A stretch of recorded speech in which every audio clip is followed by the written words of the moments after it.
थमो फरे फरे दंग तुम पुंगाई दा हाइबा याम नुसीदने येंगबा मियेंसुना ngasai nupi seisida mami kase khana khane heyengba thaba ama tawraga su mami kase hekta kharaga hekta yamna nungsidana yengbado sumaina ge hek tawba si yadeba ko aduga metal gi akhoi abuse service gi manung seisida kari kari amu yawge ha kanda nupi ama se akhoi marriage tawre marriage matang du koi mem na panbi khra ko nupi ama gi marriage tawba yabi gi en se akhoi loina ma yamana loi khange na ai longjage nupi ama gi angang am nupi masa ma gi marriage tawba yabi gi en se 21 18 years ko nupa masa wala kana 21 years oigedabani haidana koi leire ai yaraga lei ado sigi ai yaraga lei ba se hi try ban na taga kun ma thui chu daga ni nupa masa ma ti nupi masa si hong ba yade haibam leire si luhong ba yade na hai zakaram ek makha dano si so mu lei ko the prohibition of child marriage act 2006 haidana ma lei sigi makha se sida sahi try ban chu diba aduga kun ma thui chu diba nupa ma ga nupi ma ga luhong ba taraga di ai gi matung na dandi phangni se kana no sai mem na haibi gi bido pungyei ba ga digi khoi brahman go oi ro mayam se ko phalle hai lo ma ni koina ko phalle se kai gi no evidence gi damak ta ko phalli ne ba nang da luhong ba nang da bamo loina thon gi hai ba si chumra hai ba du gi ko phalli ne ba matam da na mahaki knowledge le angang luhong ba da sogotli hai ba gi damak ta ai police na nong ma di khoi pha ba ma dar ka la e ba adu si da pha ba ya ri ba khoi gi ai gi matung na dandi pi ba ya ri ba mi se kana kana no number 1 luhong gi ba angang nupa macha ba di ni pi macha ani du gi mama mapa number 2 khoi gi brahman oi ri ba adi gi laboi khoi gi isai thakpa pungyei ba lei ri ba mayam si do adu da natana khoi gi baton phanga ga hara hara na khoi ne kir ga chalu ba khoi se no ma natra ga no ma di ai gi matung ina angang luhong ba yaw ba gi da ma ta khoi dandi se phangni ai gi macha ma oi ne ba adu na hoi ji luhong ba sappa matam da luhong ga da angang si sahi sura bara suri bara hai ba du ma hangbi ba ma change ko sina angang gi luhong ba gi lei re adu ga sigi marathana khoi na khangjan ba ya ba da angang se hi se kari no on ga de ge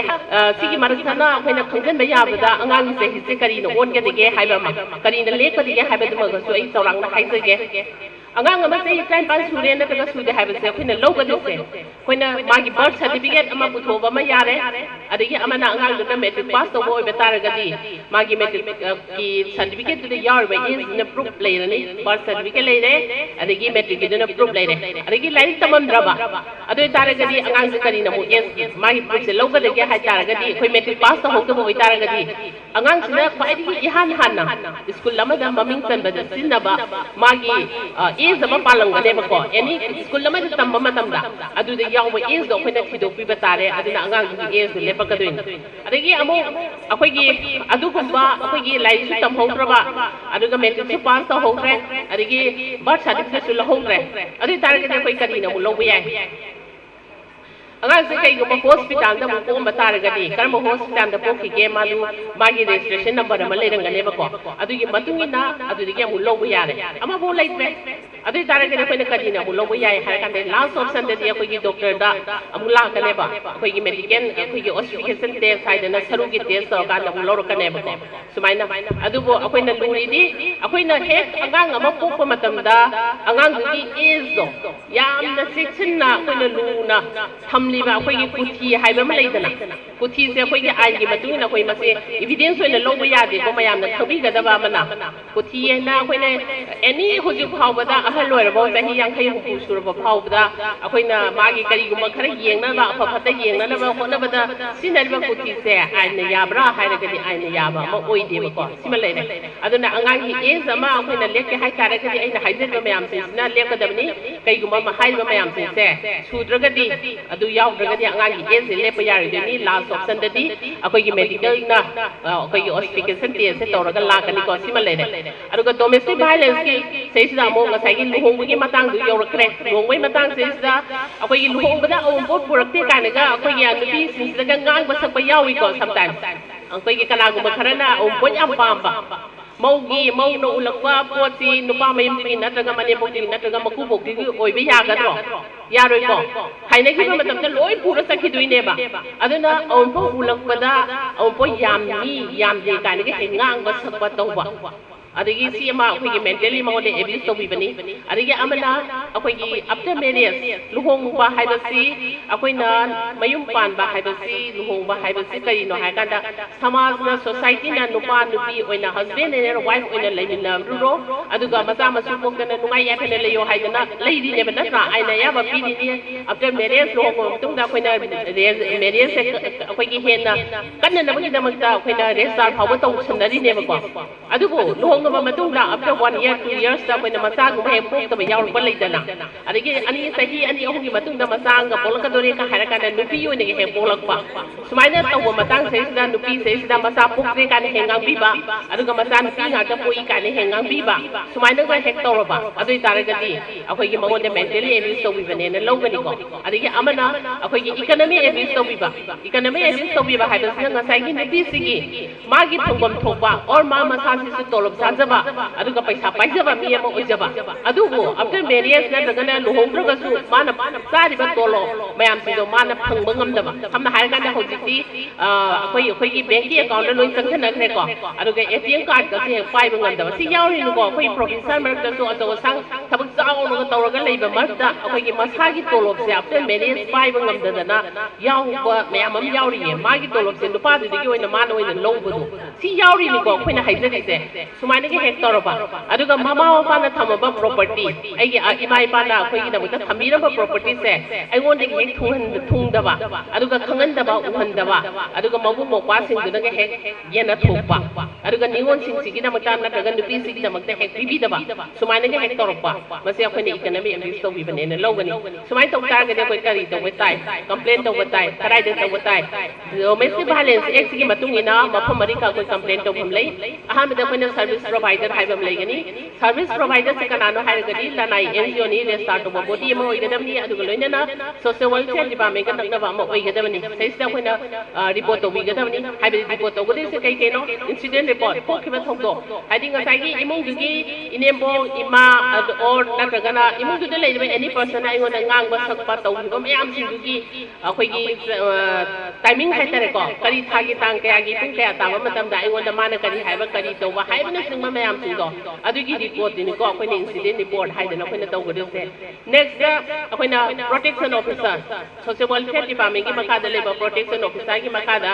akhoi na complaint tha ba yai ko adu da su adum same incident report se logani ari amana nearest police station aina leba police station do adu gi manak da jira akhoi ne any police station da salaga ai na leba du gi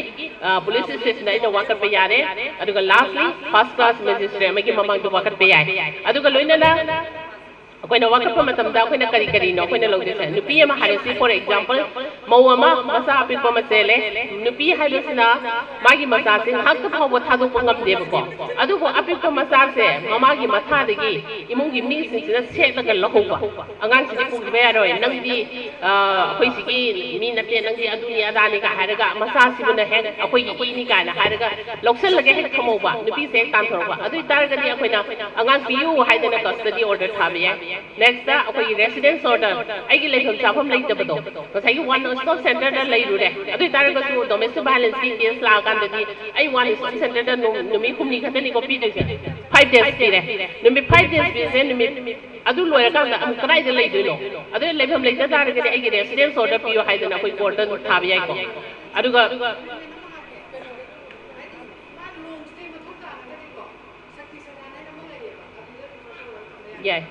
aduga mana aduga kai gamba leinin da batara gadi akhoi gi ai yum da dum leige haibe su magi residence order lo biyai natraga su aina rent house ma da leige ai home da su atai da su leinin je rent house da leige na hai tara gadi yum da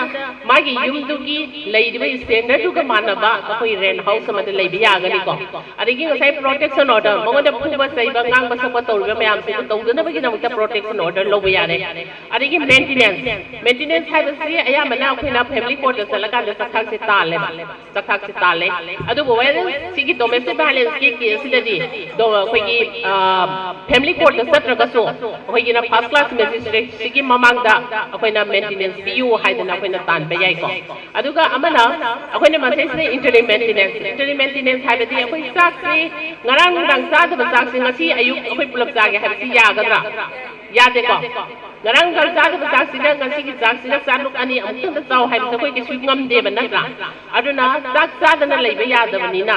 magi chakse khaja khaja dang orsu chagadabani haidana koi ki interim maintenance haidana marki obe interim maintenance amasu phangba yae ba si myam si le den si de interim maintenance sta koi na kai ke no ana lai gi kari gi chaba gi thakui gi angang gi selko ne kana angang gi lai re su tambi gi bayam si koi loina ma yaw gani ko sumaina to batai aduga ai gi phogom to ko rai myam si phangdeni adubo kasai gi nupi se yum duri gi se thorok pani ai paisa pai da ba amani ado paisa pai da ba paisa pai da ba amana kamai to dana ukil lama gi manak ta toino ukil lama gi manak ta ba habe se koi paisa yaw sa ba ya gadra यादे अदे तारे गदी मा पैसा ले जगदी उकिन नेपंग अमरोय उकिन नेपंग अम जगदी मागी फुगम थुगबा right ma'am सिंग लोई मांगद्रा मरम जी केस तौद्रबनीना अदुबो भारत सरकार ना करी लोखके हार कांदा अखोगी इंडियन कॉन्स्टिट्यूशन दा आर्टिकल 39 कैपिटल ए हाइदना मा यावे अदुदा फ्री लीगल एक्ट की अमा यावे फ्री लीगल एक्ट सिटीजनशिप दा फ्री लीगल एक्ट की गदबनी है नमा यावे अदुदा मरम वर कांदा 1987 हाबदी नेशनल लीगल सर्विसेज एक्ट 1987 हाइदना मा सेमे सिगी एक्ट सिगी अमुक सेक्शन 12 दमु यावरे कै हने यावरे फ्री लीगल एक्ट आंगी तेबांग फंगबा याबा बी सिंसे कना कना नो हाइदना मा यावे सेसिदा कै हाय यावगे कांदा नुपी ओइरबा अंगांग ओइरबा शेड्यूल कास्ट ओइरबा शेड्यूल ट्राइब ओइरबा अदुगा बेगर सांगनीबा लेदना अदगी मेंटली रिटार्डेड ओइरबा डिसेबल्ड पर्सन सिंग अदुगा सीनियर सिटीजन अदुगा एचआईवी एस पॉजिटिव लोइना नै हिंगबा अदुगा ममी सिंग अदगी अमना अखोगी जेंडर अहुम सुरेदना होजित्या थर्ड जेंडर से सिसु आइगी मतेंग से अखोई फ्री द फंगनी अदुना फ्री द फंगबा से अखोइना कराइ से सकदगे आइगी तेबान से फ्री द फंगने दि हाइरे अदुगा अखोई कराइ से चलगा आइगी मतेंग से लोगदुइनो हाइबा म लाकने को अदुना अमु अखोगी Manipur state legal services authority हाइदना म लई सिगी ऑफिस ना म कराइ जे लई हार कांदा लमफेंदा एडिया सेंटर ना म लई मदुना Manipur state legal services authority लई रे अदुना अराप मफम मणिपुर स्टेट लीगल सर्विसेज लम्फेन लापदु खुदों जादे अदुना अखोगी डिस्ट्रिक्ट खुदिमंगता डिस्ट्रिक्ट लीगल सर्विसेज अथॉरिटी अखोई हांगागा लै डिस्ट्रिक्ट लीगल सर्विसेज अथॉरिटी की चेयरमैन सिना डिस्ट्रिक्ट एंड सेशन जज द ओय अदुगा सेक्रेटरी ना अखोगी चीफ जुडिशियल मैजिस्ट्रेट नो ओय सैसिदा चलकांदा अखोगी आइगी फंगबम थोकबा आइगी राइट हक मयाम सिंग अखोई लोइनमक तानबा याय को ngसाइगी ममा मपादा अखोगी प्रॉपर्टी ममा मपागी ममिंग द लेबा property Singh मचागे the Loy येनथोकांदा mama दुगी लेफम लेतबदो सिगुम मयाम थोक्तना बिदमता अखोइना हुजि करी तौबा ताइ अखोइगी इचानुपी के ओइरो अदगी इचानुपा के ओइरो मागी फंगम थोकबा मयाम सिंग अखोइ बिफम थोकबा मयाम सिंग लोइमा लौबा याय को नुपी सिंगी दमक सु अखोइ प्रॉपर्टी से अगोदम equal share फंगेबा अदुबु after marriage लोहंगबा मतुंग दनि नुपी सिंगसिना a property तानगे हाबि वखलोन सिदि क्या लेके नुपा इपाम द चलगा युम सारगा लेउगे हाबि वखलोन लेब्रने कनाम लेरमोय मपाम द हलकबा हाबिसि नुंगाइबा नते खुदों सादबदिगे हलैनि को हलाकबा यादबदिगे हलैनेबा अदुबो सुमाइनगा तौरबा तारगदि नुपी सिंसिगी मखोइबु लुना जाना तौबिदबा तारगदि आइगी फंगम थोकबा आइगी प्रॉपर्टी दो लौगे ना हाइना तानबसि याय को अदुना आई वाहि खर से हाइजरगा एनी आइगी दरकार लागबा अदुगा आइगी अखोइगी फ्री लीगल एक्ट को मयांगबा लौबिनिबा लेरगा लेबा तारगदि अखोइ ट्रिपन एंडा बेबली अदुम पाव फाविरबा याय नत्रगसु अखोइगी Manipur state legal services authority दा लागबा याय अदुगा आइगी तेंबांग दो अखोइ लौबिरगांदा आइगी फंगम थोकबा राइट म्याम सिंदो फंगबीबगा लोइनना अखोइगी के हाइतारे आइगी फंगम थोकबा हक म्याम सिंदो फंगमिनसी हाइबा वाफम से थमजबगा लोइनना आई मतंग साइसि द टेंशन जरी पुनो बुवाय मुकाना थागतर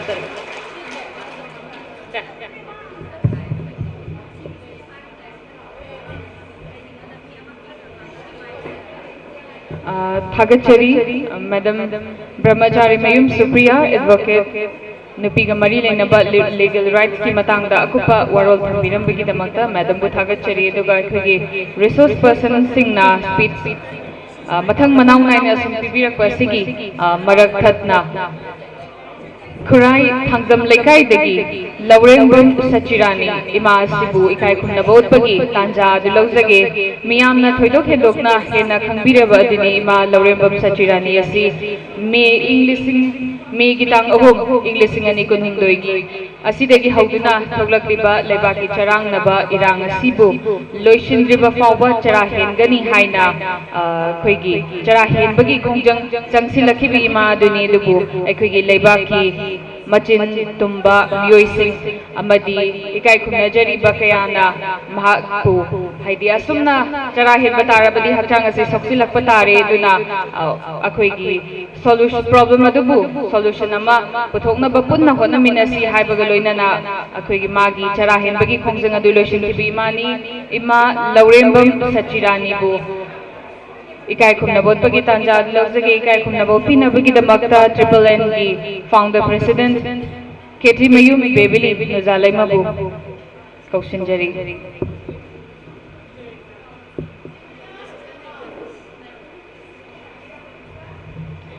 ima laurembam sachirani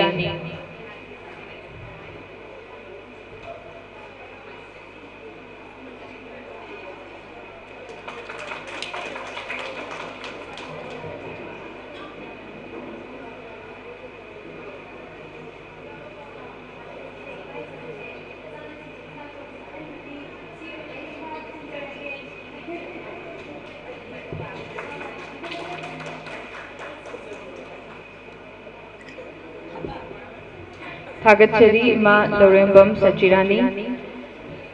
ngasigi aroiba speaker oibiri bauza P Lockett chairman MIDC Manipur Industries Development Corporation na nupi gamari lainaba public beneficiary scheme singi matangda kawa wahai khara thambinaba dalukchari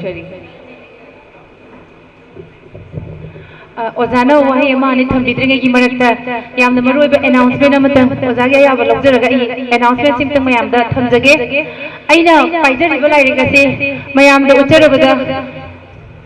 electricity and the geopolitics haidana koi NRC da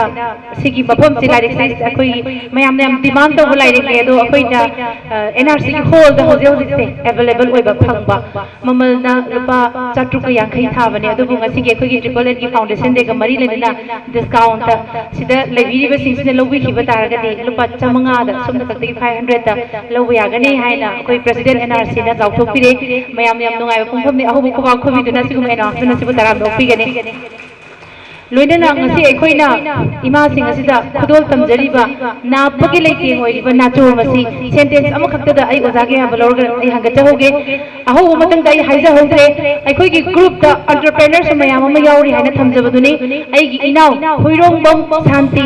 mahagi kanglei sil hairiba kukun muka mohum sizinna ba yadrabadagi tongan tongan makhal gi leite gi problem saba hairiba leite gi problem se ekhoi na ngasi nacho moina chiliba sing se inaw bema hoirong bom gi Santi na makut makna sajabani aduga tongan bamagi base na singba salai tereki makal makal ki product mayam makal lekre ai isa makal loina na akoi gi mahagi akoi gi product sing ase mayam mirak tin na buhuna rakpada yam wan hona minak paina amasuni Santi hojik se Kolkata da thokre ngasi ayuki flight ta ma samang se Kolkata da pai khaba ngarang khudakta aduna maram oiraga nungdang se magi nachom se thilame bima singi na pagi leite oi hen view haidana laibok phabudi ngasi khar lem dana aikoi su thum jinba phange aduna inawi bima Santi gi makha darakta kanglei sil gi thabak thoram kaya da mai pang na bagi damakta inaw gi absence ta mahag yaw da borga su tin bir miyam na aw ko ba ku bi dana inaw se puling thoga pinaba haizari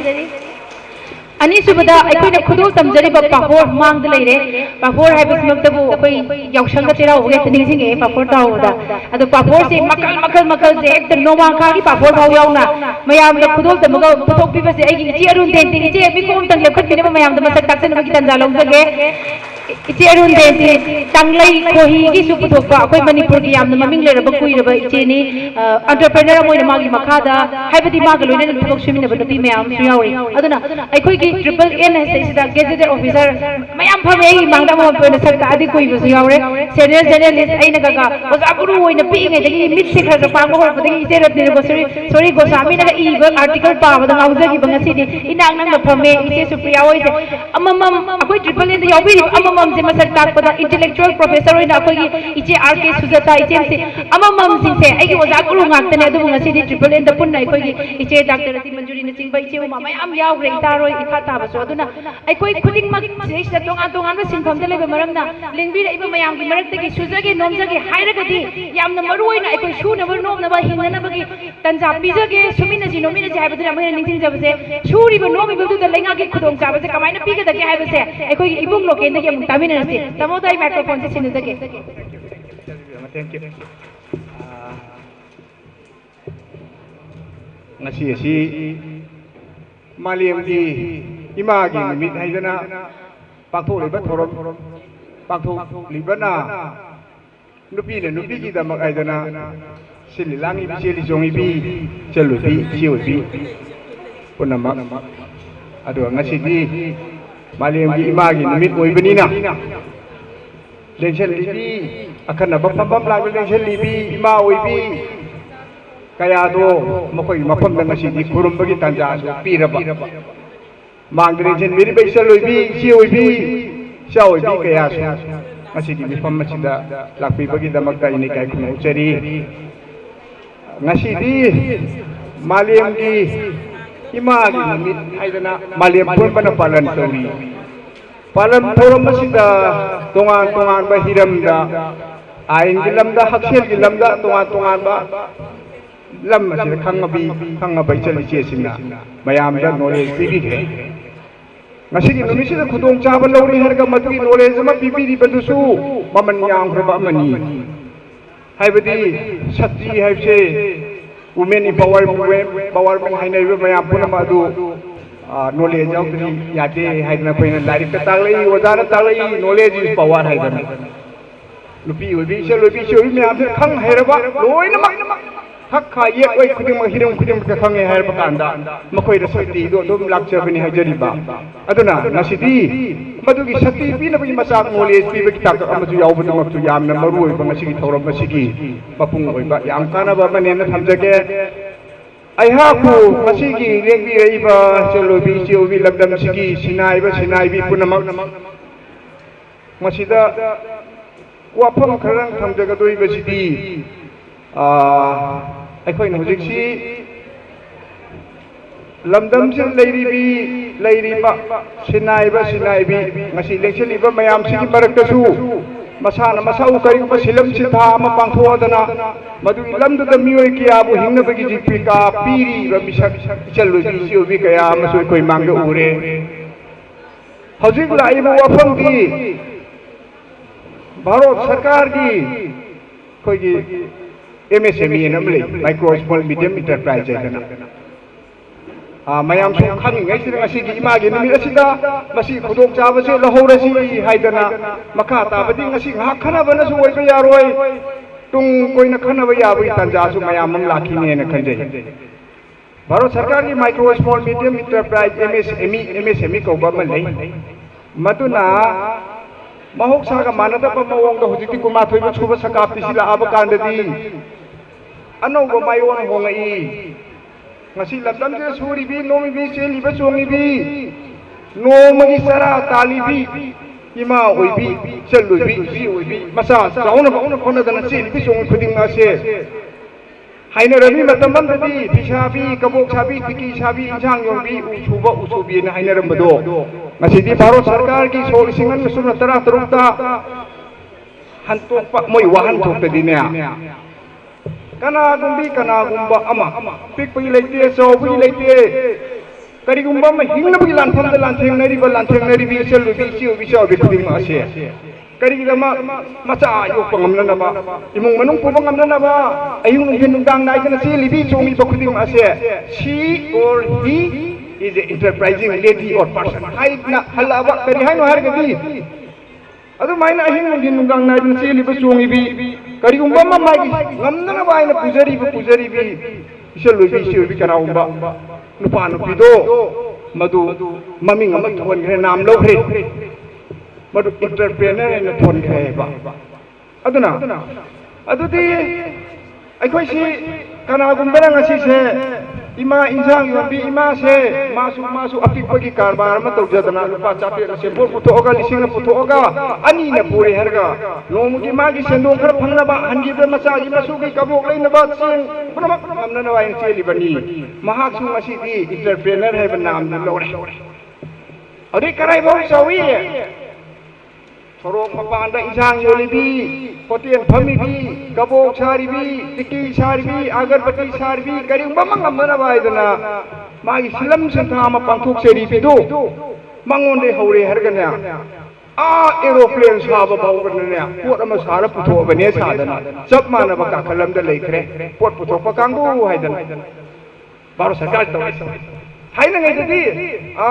उसुबा पिसाबा दु साबला सावाय सिलम सिन्धासे तरे तरा थोना खाइदो अमी हुजिकि सिलम सिन्धासे अनि दगि हेना लेत्रे करी pot अमा सारगा पुथोइबा खुपु सुंपु पुथोक्तबा खुपु पुथोक्तबा हाइदि से hospital दा doctor अनाब लायेंग बजे आई मी सारगा पुथोक्तेदना को अनाबु सेवा तौबनी अनाबु सेवा तौबी दमकता आइगी सर्विस की चार्ज पीबनीना अदुगु बसिना सर्विस सेक्टर होटल तौरिबा टूरिज्म तौरिबा इको पार्क तौरिबा खुदी मक्से रोइना मक्से आइना पोट अमा सारगा पुथोक्ते अदु कनागुम बिगिदि पोथाफम चाफम थकफम पुनमक सिनबीरे हरगा मदुना आइगी कम ओय अदु मनिता पोट अमा पुथोक्पा कांगु पोट अमा पुथोक्तबा मियाम दा सर्विस पीबा कांगु लौ ओइरिबा लौ उरिबा पोथोक पुथोइबा खुदी मक्से मसी मियाम गी खनबनी पोथोक पुथोक्तिबनी अरु पोथोक पुथोक्पा हाइबा सेदना फार्म हाइबा मगा फार्म नतबा हाइबा मगा खेना अदर मरम ओइरे हरम कांदा हुजिकि हाइरिबा थबकसे अखोइ लमदम सिदा सोरिबी नोमिबी सुदेबा नते नोमदेबा नते लोइन मक्से नै चोंनै सुनै नोमनै ngamna mai चेन बंगाक्तनी अदुम दे ओइरे हरगा लाइबा मतम की माइवोन का सिलम खंगना सिंथों खंगना हाइबो खर खित वातना येत ओइ वोन ब करू कान खर हेक थोप्राय न खली मदुन मरम ओइदना आइगी मांगे की पांगन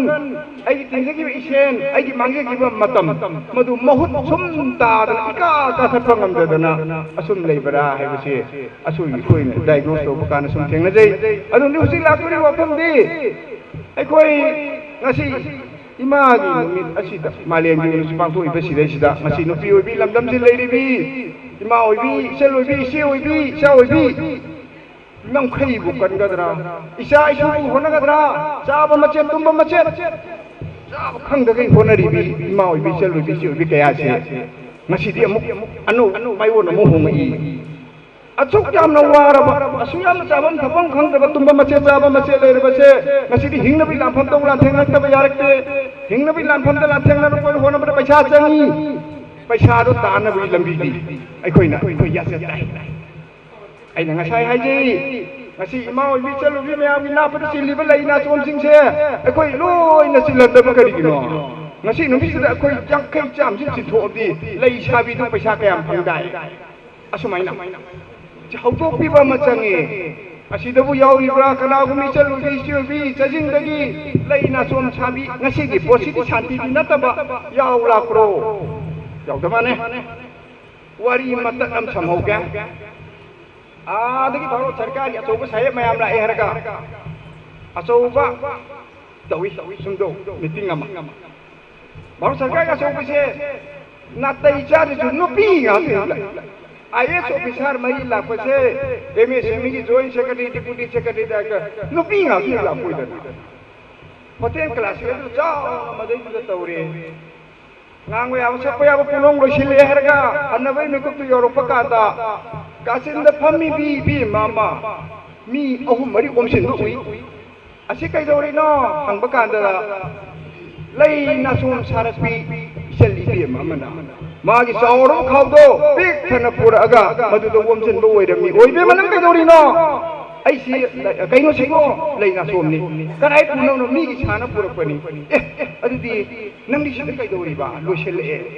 ओ आई अदुई सुमयाम येगे येंगमनि लाव नंगी लैना सोम सोरैबो खावजाव जोबसे पोरो लाव आदा फमी पायाम सायप सिंसे असिद अममम त थेला रावबा हाय मान करी है आई नमजरोय ओजा ओजाओय थेबि हे करी हि असाब नंग थेतना आई नंगी मौ सिलकम थेकनिया इबे मा माय मराक फमी बि नोयनि हम मा पुरा मयाम आई पुबिगो अदुम थेबिरु आई नमजरोय ना मासे बीपी हाइदे यारोय मा सिंखरो हाइदना सुम मखा सिदे साहेब मयाम पि मयाम मथक लेबदा आई हाय मैडम सिगी लेडी सिन साबा असिगी लेनो से नोई प्रेजेंट तो के ये हराव ला कम काखलो मद्दु न होय काखत मकला नि खे काखत दि लायरदना मारी काखत न मरोय या गुंदर के करन चेथरकना साहेब यो हुम सिनने ममांग सबले अरे दी nang keloi be ma keloi ai mayam adum chepiu mana kije si oi ba kari ye to yang kibuno mana saba pora tu miya mak se ina sabani haidana himai tong na kari ma sakti leitabno adyam sonda ba kari no nang na thep ba yaroi haidan to kanadi makota ka ni na thep tar saya puti mari du da ar mana hangai kana na mayum palabino kana na pandabino hai ine leina to ni chelam dai sida adudi aina ui merit unmerit kana no pai kari gino hai kan asi leisidi mayum palabagi pandabagi ye rai liap kenana thekada bani hai kan duda chumma ni koi chumi ko ye oise manu hai kan sai mari kari no leidu ki phelu do ngakam da o pangke the pajaram re yum palabi na thekada ba ye oi ye aduga yum pandri na oi da adu werong ka da moi mari chak jenga season mere cha kadu ne ye adai di yum palabi da ne ma gi ye thang na pare thepi pandri saya kopi sabi ani mu yorum me da na adu da no oi de thepi adu mai to moi na kezer pai ma thak da ma na chuk chau ba na so ma no thepi badu di harau dana numit ta ba ki pe pa hai do dum saje hai mari do chaki bani aduga leina somdu ki belu chu o ma chi mai tai tradition ne ekoi na chening ne na pakche chesin ba pangke chinjan ba ya de yum palamam chung palabi tonga na ani le ri si je oi thi jai ba moi da knowledge am ti ba do madu ekoi pot ki mamani aduna trabi ye ka pakche chesin ya bro kham daga kai do mi ka pakche chesin kai ya de ya maramaduna ekoi ki product ekoi ki potho ekoi potho patai lamdam chi da ekoi ki poti ekoi na masak ta patai ekoi ki pot ekoi na lejab tai na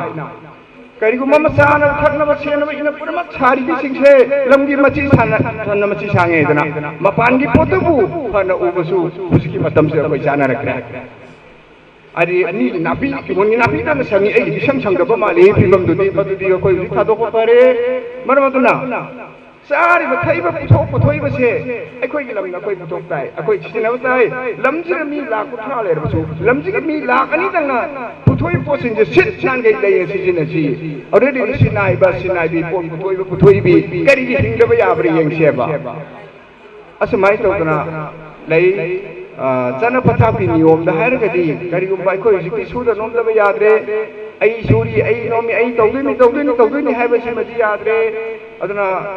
baro lenga ki chana bi di ai na kari gum silam sam tawrage hekta isana chana da ba silam cha tam tawrge na khalak pa kan du da ai kari tawdage hai ba si di isana han hom kam tham dok pi ba tai Meena तो नहीं है जना वो तो बगी जो काय बोले आई करी तो बता के हान खंगे हर कांदा मसी माई तो बचाने नहीं मसी नाई तो फनी मसी में तो बजे आई नहीं न आई मोंदे लाख से यार लो है खंगा कांदा द मदु आई सिलम सिदा दो हान खंदो किदम नी अदु तो हर कांदा लंदम सिदा तापी न ब तंबी न ब लंबी न ब थदो न वाते ngasi di mai matam natre isa gi tauning ma soning ma noming bi apam do manung ipung wakal gi itiladu dani lamdam si hosik darkar woi ni basi maramaduna legend visual logi wi mayam ngasi ma gi ni asida karino silam ji tha ma to ba yang lamdam si karina chana ge karina phad gi tung koi na kari chat ke ge hai bu di lamdam si akal ngai mayam ta ne haraga ekoi na khang ba ekoi hena khang ba kana u mayam ta ne ga du mai na pa kana ba to chi amu hanga kani thaba ama to ba kana paisa yaw de ko bang wa ga to ya bro amu ha kani madu su sumi adu to ge hai bu ning wa khan ya pa mu ne ge gi kari ko wakal lam do sidi paisa si ka sunat re amu hai nei ai gi pungning wakan to ge hai bi pirep to modi du paisa so dum lak cha gani hai bo pham su lei marawatuna makha ta na amu he na khang na wi da bakta ai khoi na khang ja ba ma khai mayam da share to bi tan ja ro dum lok cha ge adana swai da sum tenjin man na photo ma na ai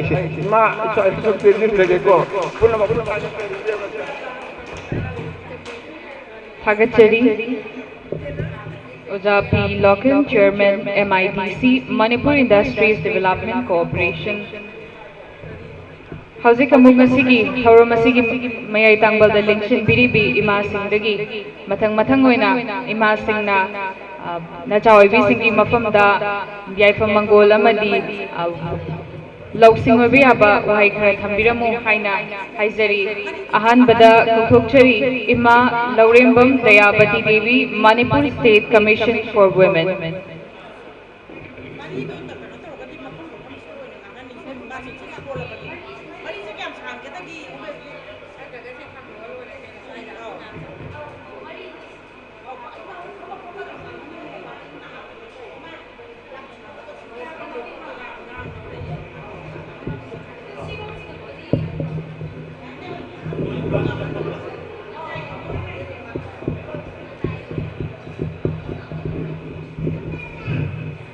दमकदा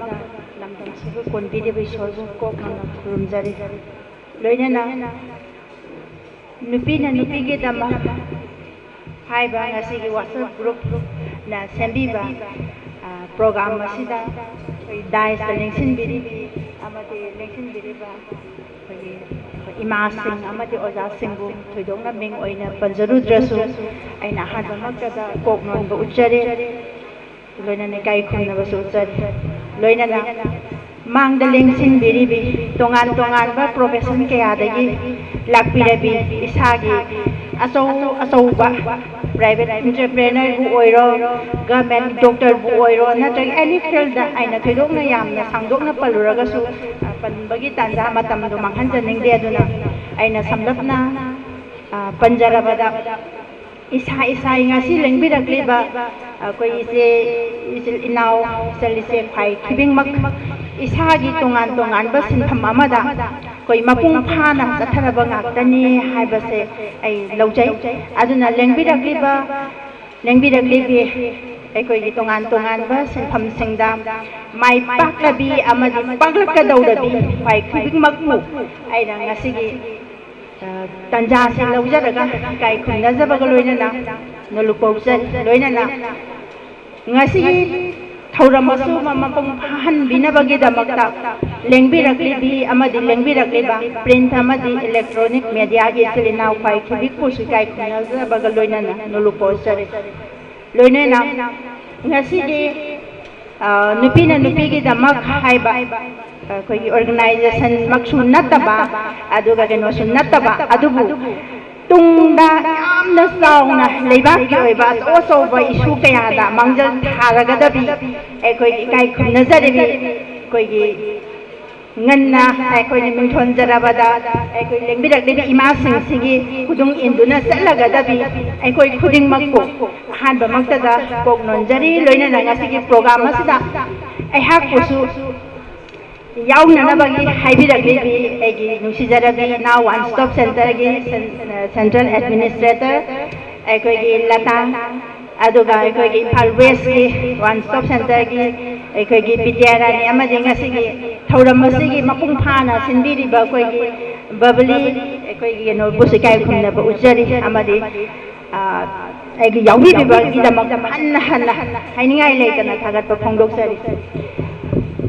ngasigi thauram masigi khudong chaba laujaraga aihakna koi tongan ba tracing gi haibagum aisu aina leriba Manipur State Commission for Women ki matangda koi yam sangna di haijaroi maram di mayam gi matam aina manghanna bagi agi thauna su leijadi abu kentakna Manipur State Commission for Women haibasi karino kari gi damakta linglibano amadi kari tawgadage haibadagi matangda yamna tentakpa wafam amani khakang thamjage mayamna thawai hausang yauna tabiu amadi kai kunaba galoina na aina mayamda hangatsaning badi Manipur State Commission for Women haibase 2006 April thada ekoi kai khunajarabi hanagi ekoi Professor Dr. Jamini Songtham Jamini Devina ihan hanba ekoi chairperson oiraga amadi magi matung inbada member ani ekoi tongan ekoi ojage sinthamda mapung phana ekoi thodang loroki badugumba kai khunajarabi ekoi chairperson amadi member singduni han hana 2006 da ningkhatpigi adugi matung tana ko oina ekoi women commission ase karigi damakta lingkhatlibano haiba kan ekoi irei pak iram dam masida leide ba nupi oibi ekoi khuding makse ekoi gi society na di ekoi Manipur society se nupana lingba society oiba aduga nupi sing se masagi right matam amada haide hauji kudi yamna empower oiba nupi ngata ni ngasi gi mifam sida langbi dak di fai khibmak adu matam du da di nupi sing se masagi aning ba haiba tare kogi saning ba makta haida ba su natra kai gum ba ma pame kai na haiba si ngamjada ba magi kwaidigi nakna leiba magi husband da phauba ai adu pame kai haiba ngamjada ba yamna son ba haiba di magi instruction haidar magi minungsi thaujal khakta da man pirak ko we du nata ba da to pa ma da haidok hanjin ngamjada ba adu gum ba yamna mating di leiba magi mating jin nung da lotu na leiga haidar yamna thongna leijaraga su magi nupagi mamangda si magi asiki matik son ba haiba ta kaigumba ma pami natraga ai si tawningi haiba ngamjada ba ina yam passion leiba tasengna son badi nakte tasengna haida bada magi husband bu yamna respect toba awang bata ka thangalaga kai khumna ba ga loina rakwa aduguma nupi singna yambu oina leiba aduga adudagi kitang masagi right thangna na ba aduga apha pata ta tu tasin tawna na ba suggestion puthorok pa kandana mabu yamna lamhen tu hen bi koi mama koi mama ma halaman singna takwi tambirak tabi kai lana una na ba ge adugumba kai oina lakwa mamangai kai ngalingai matamda kaigino haiba kanda matamdu da di nupana lingba society oiba adugi su mathakda ayamba nupi singsi eko yungi thabakta maipuna na leiraga atopa samasi oiba thabak singda thorakna bagi khudong chaba se yamna likna phangba na maram oiraga ekoina adugi mai khudong chaba phangda adubo matamdu dagi hauraga su ekoina ningthau palingai matamdu da oirasu maharani linthoi ngambe haina ningthauna atopa lamda landa tatkiba matamda magi marai pa maramdam nga aga ningthaugi mahusilaga chap chana marai ba ke damakta mairong ya ki ba nupi lei adubu khadi tangi matamdu maramdi karigino ade ningthauna natraga magi parents singuna mabu ningthau ama oibagi nupi oijaraga su maharani oiraga su ningthau ama oibagi quality chap chana jelhan biramba tapi tambirakba salan huju khulai gi wakhal lausingi राजनीति की ओइबा एदि लेबाक रोंदा मयाम मा तंबिरक बदुना मरम ओइरगा माना निंथौना लेतबा मतमदा लेबाक ना होबा ngambagi magi pangal thona lau singdo man isam samba family amada leiramba dugumba nupi mo oiram taragadi adu ngamamoi adu matamduda magi parents haidare mama pa oiba sing magi marai bot thaba haigadra mangonda nupi oijaraga su nupa magi tawpham thokpa sintham wakhal loksing share tobiduna mabu matik chaba nupi aduga nupa maga sakmanana mayok na balan thamda aduga wakhal loksing da kudimakta thauna leina mayok na bangamna na bagi damakta simbirakiba ekoi ima ipa koi matam khuding makta kawbam thokte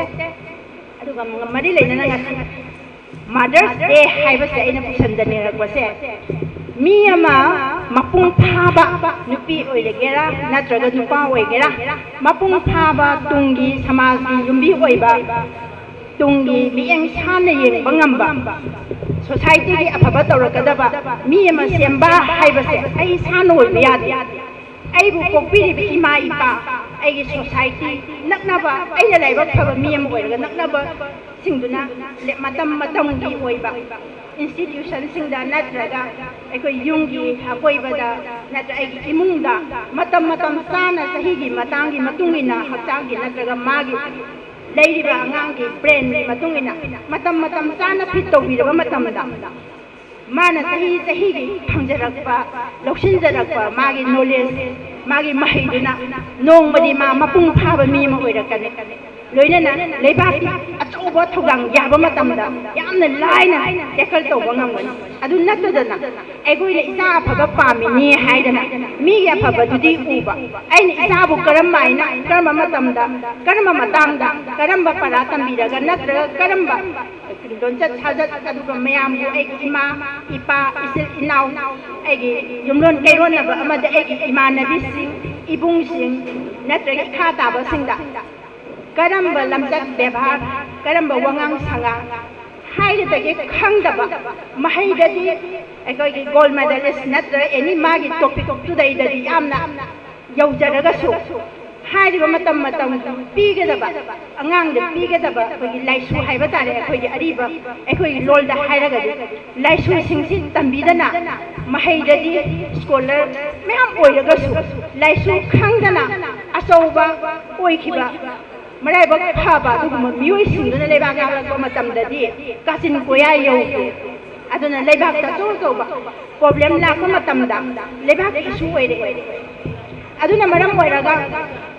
ꯍꯥꯏꯔꯤꯕꯁꯤ ꯑꯩꯈꯣꯏ ꯏꯔꯝꯗꯝ ꯑꯁꯤꯗꯁꯨ ꯑꯗꯨꯝ ꯃꯇꯤꯛ ꯆꯥꯕ ꯃꯌꯥꯝ ꯑꯃ ꯂꯩ ꯑꯗꯨꯕꯨ ꯀꯔꯤꯒꯨꯝꯕ ꯀꯥꯟꯗ ꯂꯥꯏꯁꯨ ꯌꯥꯎꯗꯅ ꯆꯥꯎꯈꯤꯕ ꯃꯤꯑꯣꯏꯗꯨꯗꯒꯤ ꯄ꯭ꯔꯣꯕ꯭ꯂꯦꯝ ꯃꯆꯥ ꯑꯃꯈꯛꯅ ꯑꯆꯧꯕ ꯏꯁꯨ ꯑꯃ ꯑꯣꯏꯍꯜꯂꯒ ꯂꯩꯕꯥꯛ ꯏꯔꯥꯡ ꯍꯣꯜꯂꯦ ꯂꯩꯕꯥꯛ ꯀꯥꯏꯍꯜꯂꯦ aduna ekoi hari basing ekoi mit mang da ur aduna tung da di ekoi jaba khangjaba khara khaksina ekoi isa bu para oina tamjaraga egi anakpa isa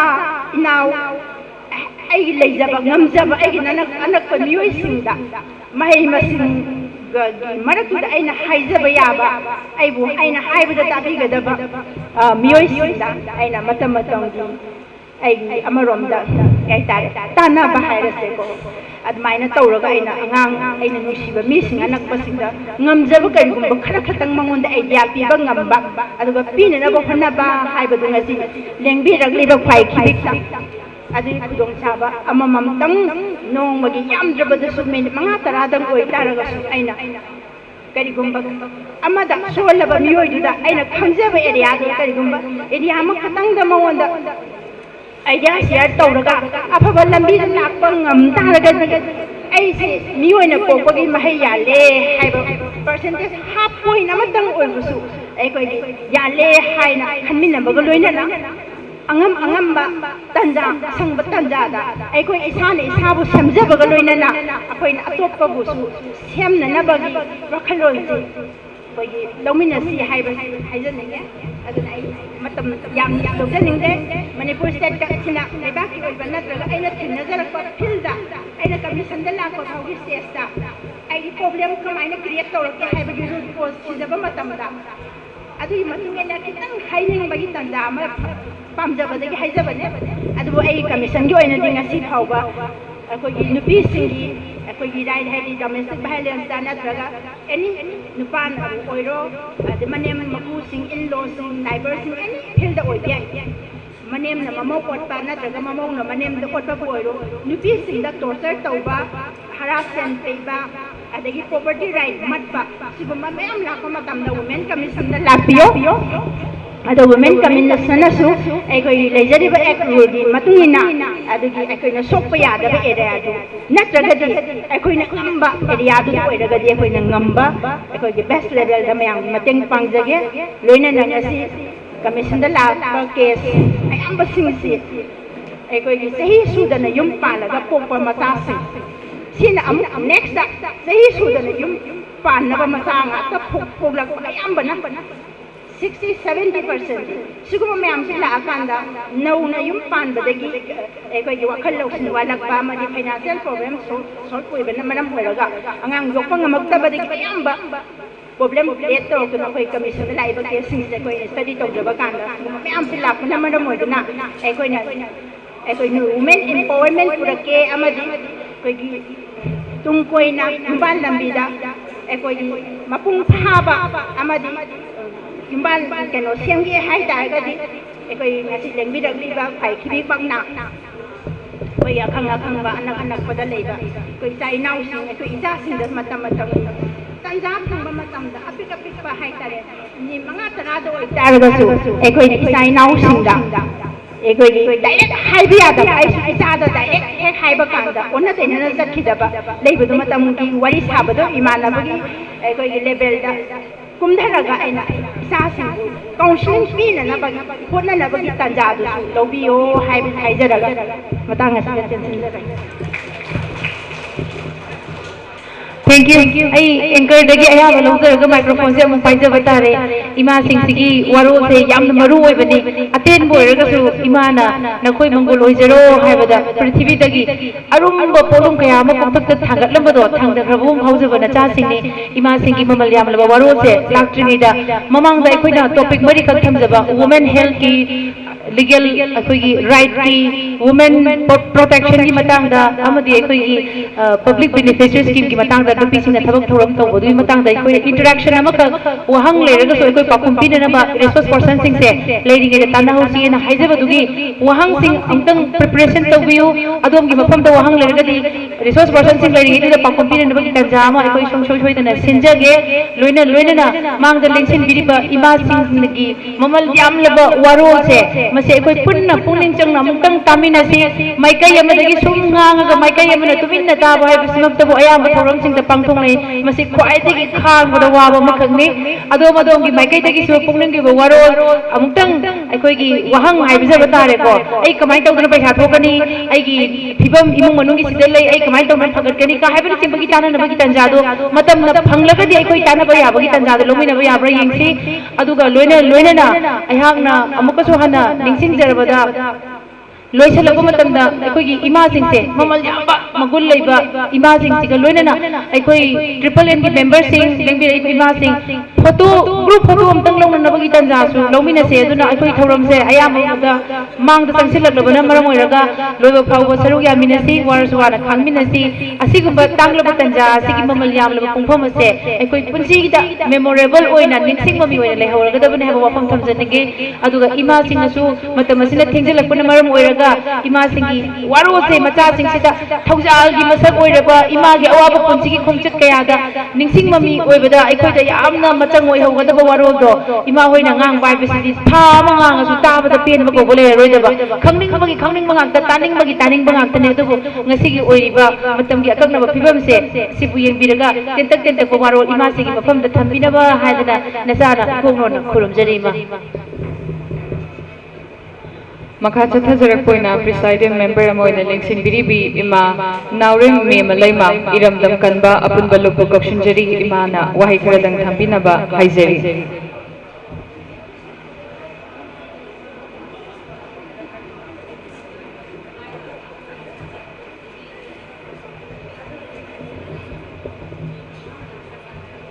si ahama magdada ramdam mafam sibu kombiriba ima ibani bu aina ikongno na ikai khono bu chari asi mayai tangbal lawbiriba athoiba mithunglen simbu aina ikai khono bu chari masigi imagi numil asida isa singna imagi numil habese kaudana chahi oina pangthokpa sida ima singi dama haiba wafam asi taudana lai tauriba isa sing punamapu aina matam lai bakibikta soida ngamdaba athoiba isa sing oibiu haiba wafam je thamjaraga ai matang ge tension jarage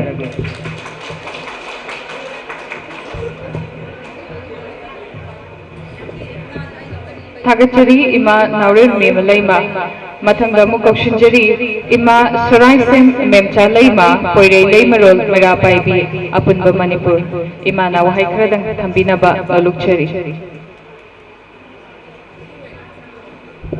asi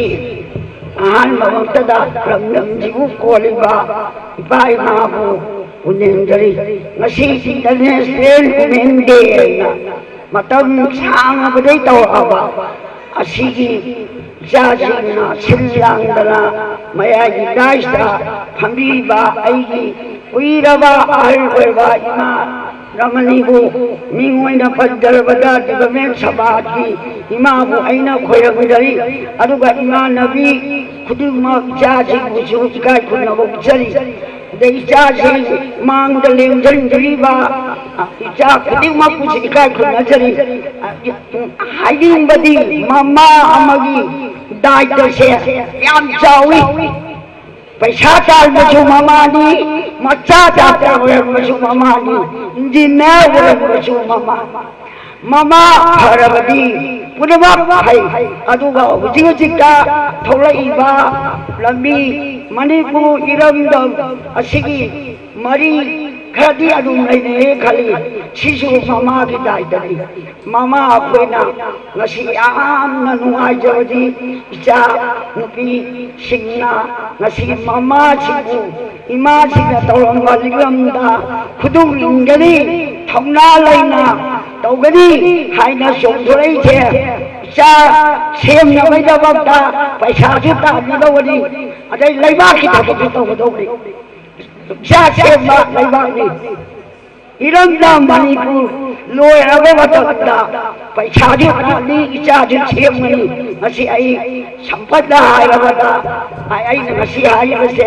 ngasi ichaje loina maki mamingdi khangdare ya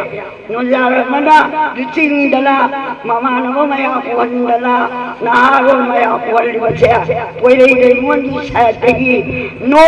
magi chokhatba oiro aduga noi thongna phau nari layo huti ki ichaje thau laji thegari अखोई अम्मा ठेकना गमदे गाइदा अमुक लाक्सले India गोलमेट अखोई ठेकना bye बसे अखोई कोइरै लेबोदी वाखल लोदी नुपी खुदी बमसे अखोई अम्मा तदी नरिन लयो नथौना लयो खोदी मामा मोइना नोइबो अचक्की गति खागली नितगी पीताय इसा गजग साइ खोइरो मदा ओ अखोई की तुमनी मिली गाचे लई रोइद्राय र खनबो यामना नोइ म्याम चोरक्ता नोइ यामना पुछि नोंजांबा अफबा ओयो मतंग लई लोचनजे थागचरी मा मथंगदा मुक कोथोकचरी इमा Thongam Kumulema president Kangleipak women's welfare association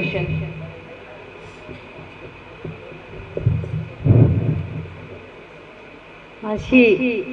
दाई सफंबीरिबा आइगी थक्थोंबा इमा अमदी इरेंग इमानबी इसा नुपासिंबु आनबा मक्तदा आइनि काय खुंगो सरी अदुगा मांगदा लैबीबा लमदगी लापीबा ऑर्गेनाइजेशन सिंगी लीडर सिगे मयाम पुनमबुसु आइना हानबा मक्तै काय खुंगो सरी सुम्बिंग असिदि नुपीगी थौदांजी यामना चावे मामा ओइगी थौदांजे अखोइगी अदुकी मतिक चावे इमुंगी साक इसिंग होनबा सिंतोकपा मसा लाइक तमबा मपुरोबगी सननबा अदगी देबा कलमा ओ लोइन बक्सी ममा अमगी मथौदांगी हाबसे अखोइ खुदिंगमंगना खंगनरबा ngaktani अदुगी से मतदा फत्तबा जिकसे ममा मतम जिदा ला लोइबनिना ममा जिंजिना सथोको मतमदा मसा जिंजि छेनबा ngamdadana लाना तखिबसु यावदबा नते खुदिंगमक्तो ममाजिगी मकोक्तदी याम सारिबनी नुपादी मपादी मसा सेनबसे खजि खतनी ममा ओबिदी मतम खुदिंगमक्तो वादुनदा सेनदु इसादो अखोइना मीटिंग चलसु इशुदो करी तोमदगी हाबिसे अखोइगी कोक्सिदा दुमक सिजनदुना लाबनी पुबो थांगो ngamdaba मयाम अमा अदुबु ममा ओबी कयाना मसाजिगी क खंददा ngamक्लबदा मपा ओबदुना नुपादुना नुपीदुबु अदुकी मती काठी ताओइना तौबसु कयाम थेंगदबा नते अदि नुपाजी के हजि करीदगी नो मदो हाबदा निसादगी युजे थक्तलगा माइ नुपीदुदा नंगनो तौरिदु करीनो हाइदना फुबीबसु मयाम यावि नुपीदुगी मकोक्तुददी मसागी मैसाने मपुओबगी मैसाने मयाम अमानी अदुगी मरक्तुदा मनेम फतबसु मकु फतबसु मयाम यावदबा नते अदुबु खुदिंगमक्से खांगगा दि मसाजे सेमदबा यादि हाइदना ngasi सेमिबा ममासिंसे हंदल लैतना अखोइ खुदिंगमक इसा सेमदबा यादे लेबाक कंदबा यादे लेकाय कंदबा यादे मखोइ कंगलै कंदबा यादे हाइबा वाफमजे थमजरगा मतंग असिदा लोसनजे अदुगा इसासिंगना सिल्लिबा ngasi तौरिबसे मथंगी सही मथंग वोलकदा सिदगी हेना चाउना माइ पापा इसासिंग ओइयो हाइबा वाफमजे थमजरगा टेंशन थागचरी मा मथंगदा मुकोथोकचरी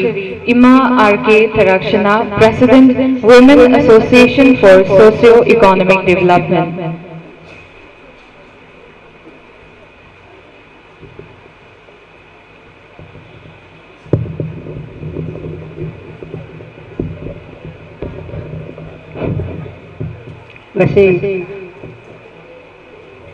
7 Foundation Day nupina nupigi dama taseng nga si torum se koi dadi asina han ba hai ta tengna ba nungai ba aduga thamoi sida o akoi khunai se koi di nupi se yamna koi sothara male na khan ba se aran ba oiram akoi nupi yamna na leiri aduga yamna anova entrepreneur mayam ma thorak pagi expectation so koi da su lai ngasigi thoram ngasigi yam marui ba thoram amni maram di masao bising mama sing thirakpa mama bo sijaba mama gi nimita sumba thoram pangthokpa International Women's Mother's Day daga koi mayam ko danaga smaina tawbi base koi gi akoi taseng nama yamna laiba koi chu phare noi chu tunggi punsida na koi na tawge haidana khalliba thabak thoram amadi mang changchiliba punamak to mai pa ko oirasanu haiba wafam si aina han mak thamjage aduna ngasige sunglaba thoram asida matam su thengjal lakpanina tai ga lingching biri bi ma sing lai gumna koina su khanjari ba imaramani yaubiri aduga tei akoi president member oina lebak ya saw chu ko thokang lobiri bi aduga akoi gi tongan ba akoi gi ngasigi NRC president aduga industry gi employee yaubiri pono bahani kai khno jari aduna ai am tena thamjage ngasai resource person oina nupi gi damakta di yamna kanaba mayam ama thambigre aibadi akoina hujik ma akoi su dum thengna ba hai kare nupi sida akoi violence against women aduga domestic kanu violence nupi singse asukmati waba maruina akoi di yamna akoi gi socio economic condition se akoi di yamna pibam sada ba hai kare aduna bu na oiro mayam ama street vendor oin mama mi kangai thoglai se kana economy gi pibam phaba oraga chu thogla amoy siguma mayam sidagi problem mayam ama thogla pa imung manungda mai no pa ju gi thabak phangre gi chen thongai leke na yu thal le ram doine ba man mamai ming ak sangang ga uren di masa ju sak pije da ba ya da banina mana ji tali ne ba lupa sanga da ngor chu mati pot tiega pa sam dang chung khat gadra sam dang tu gadra ni tali ne ba struggle se pi ne am yen bai tare ko sigi matang sidang sai resource person thambiram ba jamna akoi gi huji oiriba akoi gi society da nupi singi leiriba bibam siga am sosanna ba da aingon yamna aina khanjaba ngasagi kanu gi se akoi gi kanwan na su akoi advocate na su thambi gre aduga legal gi oiba pot su ga sai thambi ba se akoi ti yang thengna jaba aduga kanu ngasagi akoi gi handak ki khas mata da su akoi society yam toisal lakpa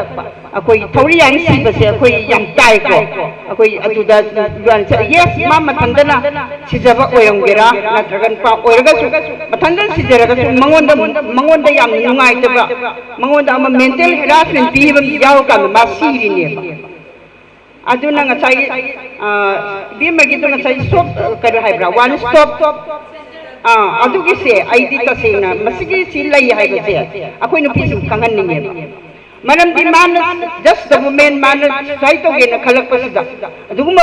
nak na natraga mangonda kana gu bamna kitang magi wakan du khongna na bai kai ma thengna raga di mangonda turning amadi la ka ne ba ai siram godok do igi thengna ram di chirungani da haibudo aduna sigi si posing sai sitting up gi tension tendency man la pa kan sida mangonda thebina dra khambina bam thengna raga di yam process hamdara ka ne ba aduna ai di sigi matang che awareness ai na su ai organize to gerake mamang da yam nang koi sahi mari manga tara mukti mamang da mob justice am tor mi ko matam tu da koi na tha anum che Imphal East West aduga Thoban koi na mak che koi mob justice matang de awareness che koi ukil bu dana ko ta tawjagi koi sa tom cha hoi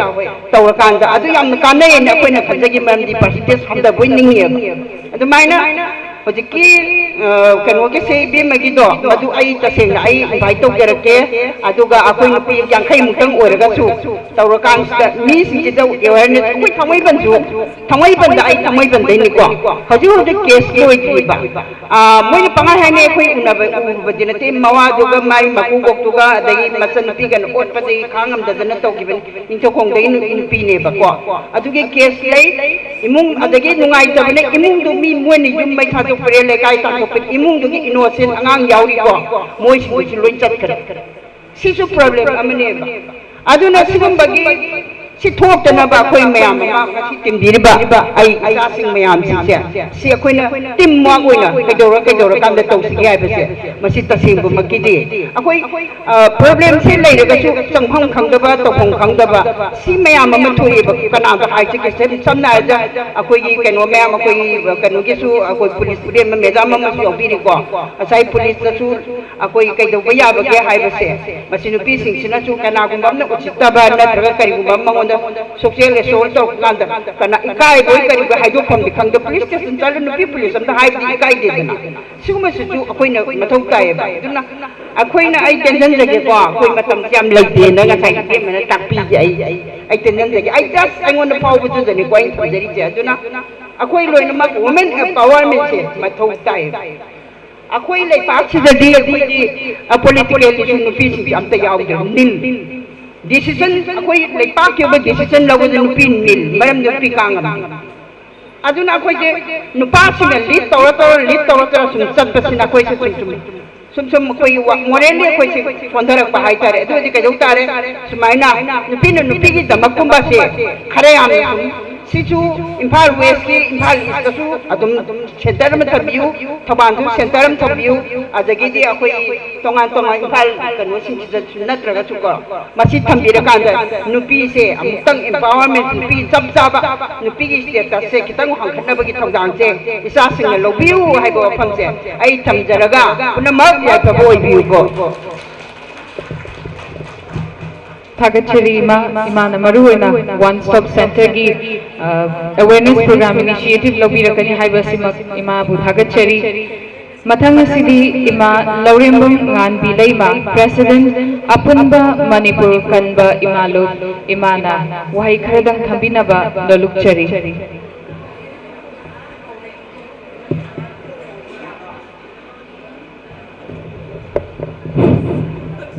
ahanba motada ngasi tarelak suba nupi gi damak triple N haina khangnarida sigi foundation day gi ngasi bu ima sing bu ikai khunaba utpagi dais da lingthin biriba ima nabi sing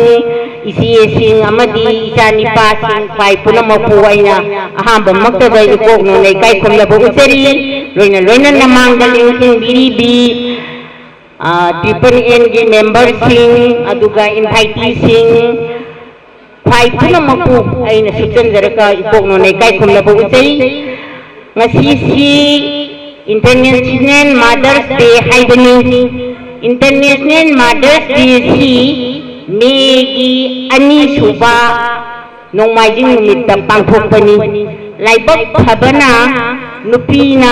gi damak haiba numit asigi lup haigadra sama sangsar haigadra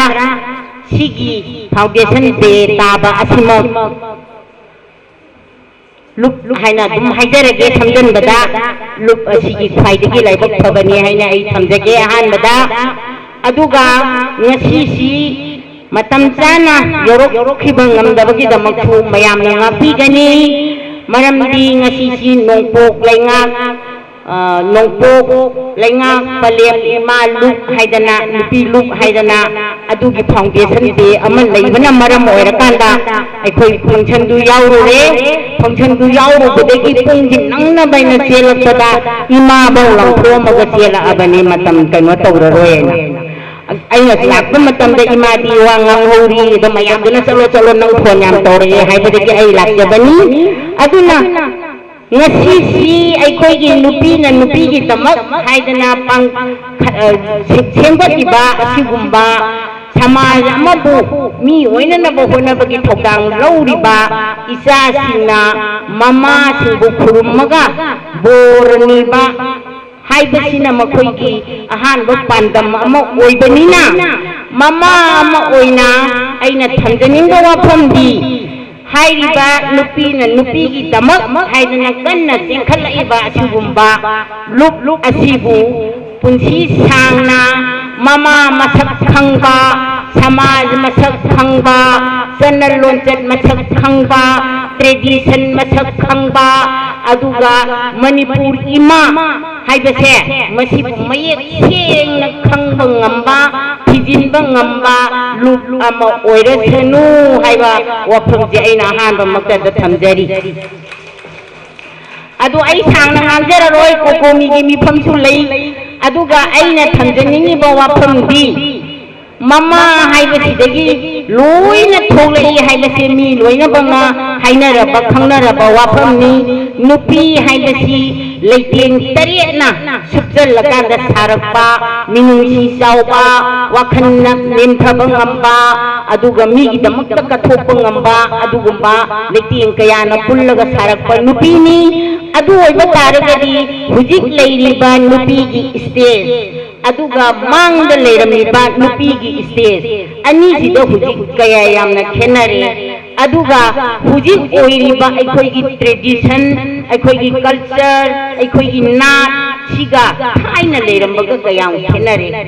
mix culture lapodagi manipurda oiregi phibam karamba mawongda hongi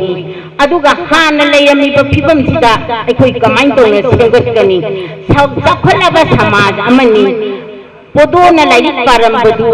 adu saru mai tharaga lairik parambadu hujik electric ta pare nungsa saraga urumda leirambadu hujik AC thadana nungaina leire awonba ngakani samaj haibadi punsi haibadi adu oiba taraga su ole haidana su aigi tradition aigi satnabi aigi lon aigi ima leibaki horakpham haibase kauba yade haibase manipur gi nupi singna chap chana khangadabani leigadabani thirep lepgadabani aduna ima masak khangba thigala ibase mipung phuding mangna ima si karino nupi ne kari thugang loba yai samaj si nupi si kari oiri haibane singbase thigat kanda aikoina ima gi damakta pangthong iba sigumba ima gi numit ase mapung phabo oigani aduga prithibida leiriba imagi numit ka haina puthore iba punamak se tasengna hairagadi manipur dana khwaidagi akoi gi manipur gi nupi singji documental oiba thabak bi tawdaba akoi gi ningak pa magi masagi structure di adum leijaba adugumba nupi singni aduna ngasai gi one stop center gi wafamdu bisnupur da sulai aigi angang singna adum oiri imaga adum wari sanai ukin singju adum pinai aduna one stop center aduga nupi police aduga advocate leiriba mayam se women commission leiriba mayam se masi munna sai feeling naidaba thabak ta chatharaga yamna sumba strategy amada yala kanda asumba maigai de illagadi one stop center gi magun hengalakani nupi police gi magun hengalakani women commission gi magun hengalakani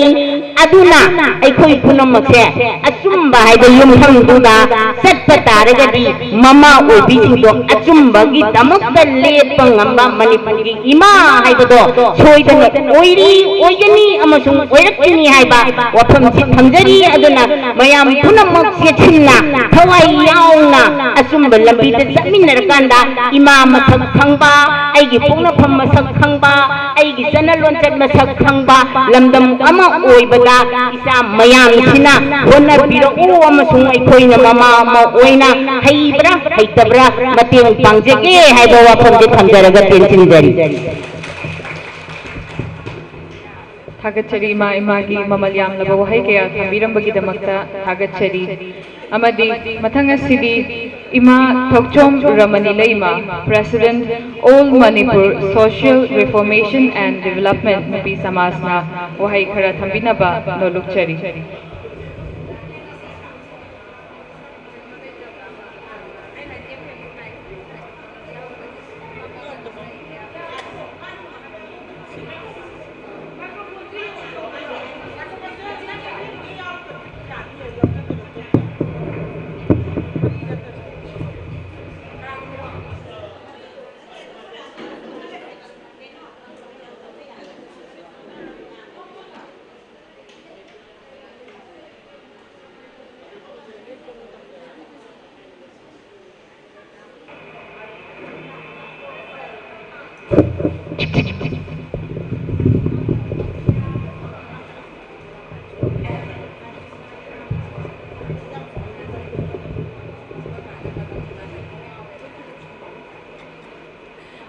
ꯑꯍꯥꯟꯕꯃꯛꯇꯗ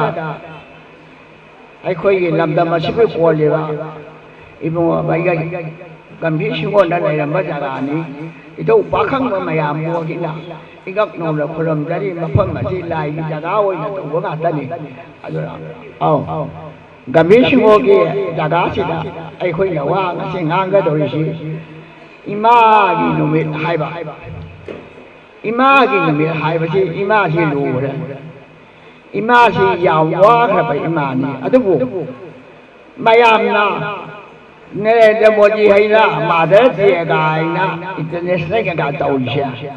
아이코에게다막다 놈이 남아 하잖아 마 이마기 놈이 라이나 비비라바니나 아이코이 미암시야 이마기 먹은 주시엔제고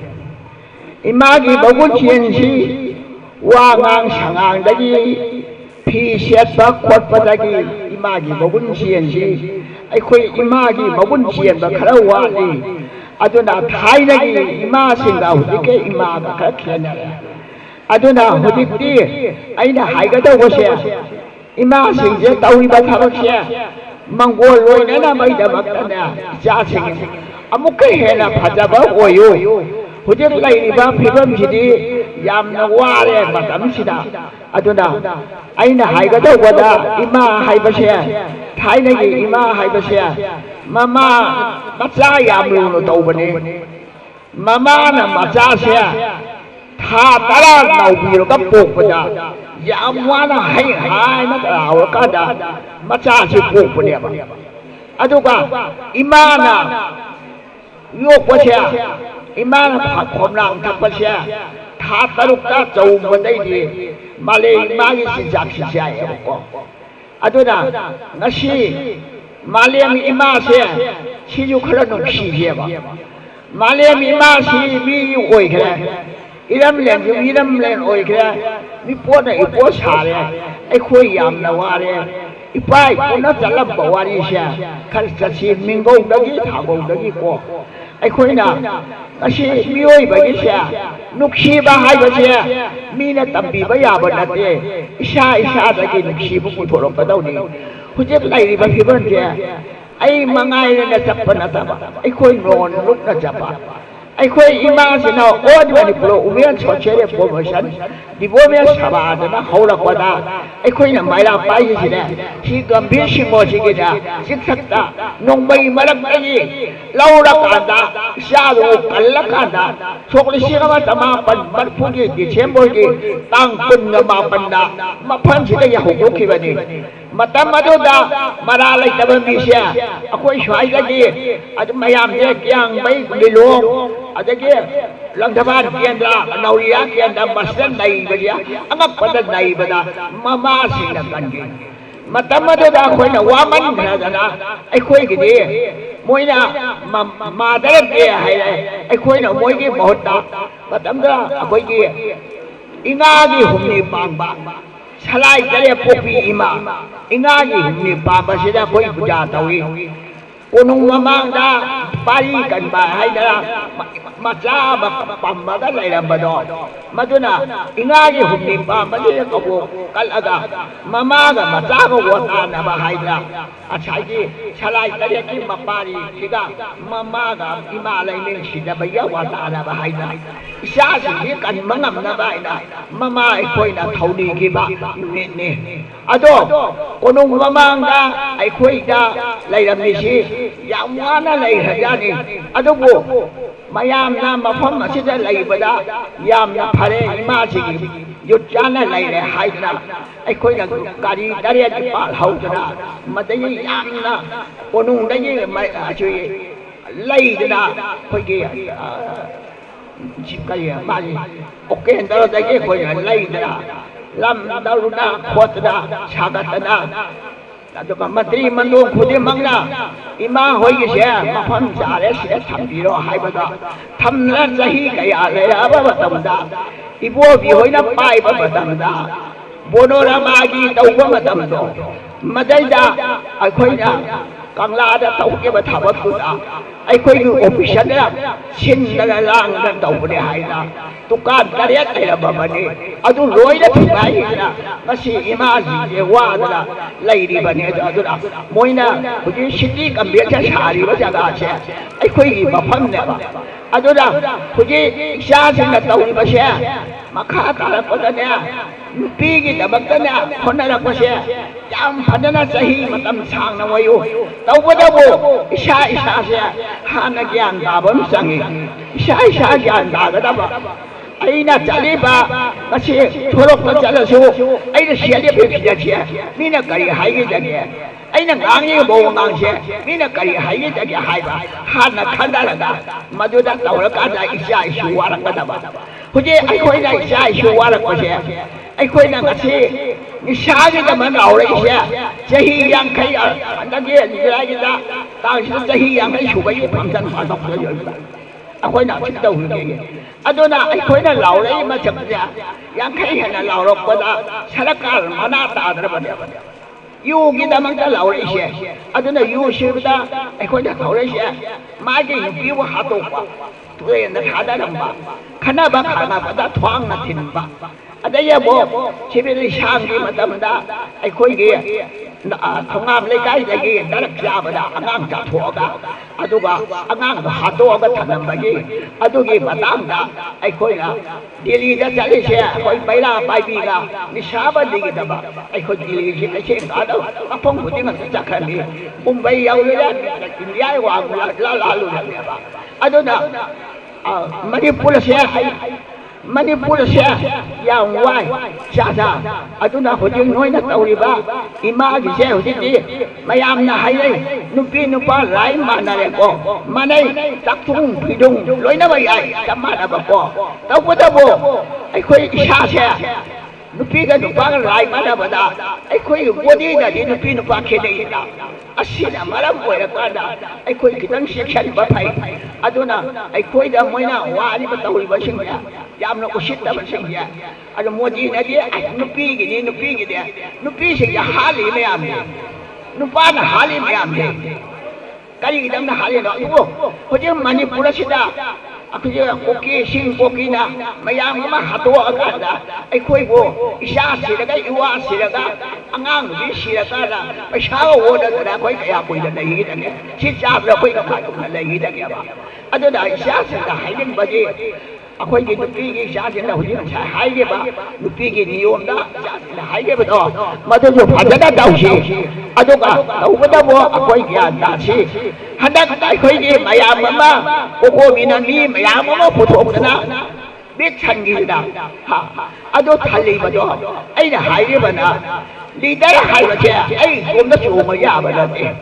loida ba mi ya ba ka da ma do ge apha ba ma na to phol ko apha ba ado bu leader ha ba de ba adada ai da hai de ge manipur sida lamda masina singya tamda da mayum lai bam lai da lai ri ba chat pa ya da lai ri sha wa ngang ba da hai la ba lo pa la ba mayam lai da lo pa la ba mayam sha hada ko mi na ta thora ko da tilli ba miyam do adada ai khoi ge lo she ba hai ge Shida jumala ba khangi ba isha ishu mayam sina official no yang mayam sina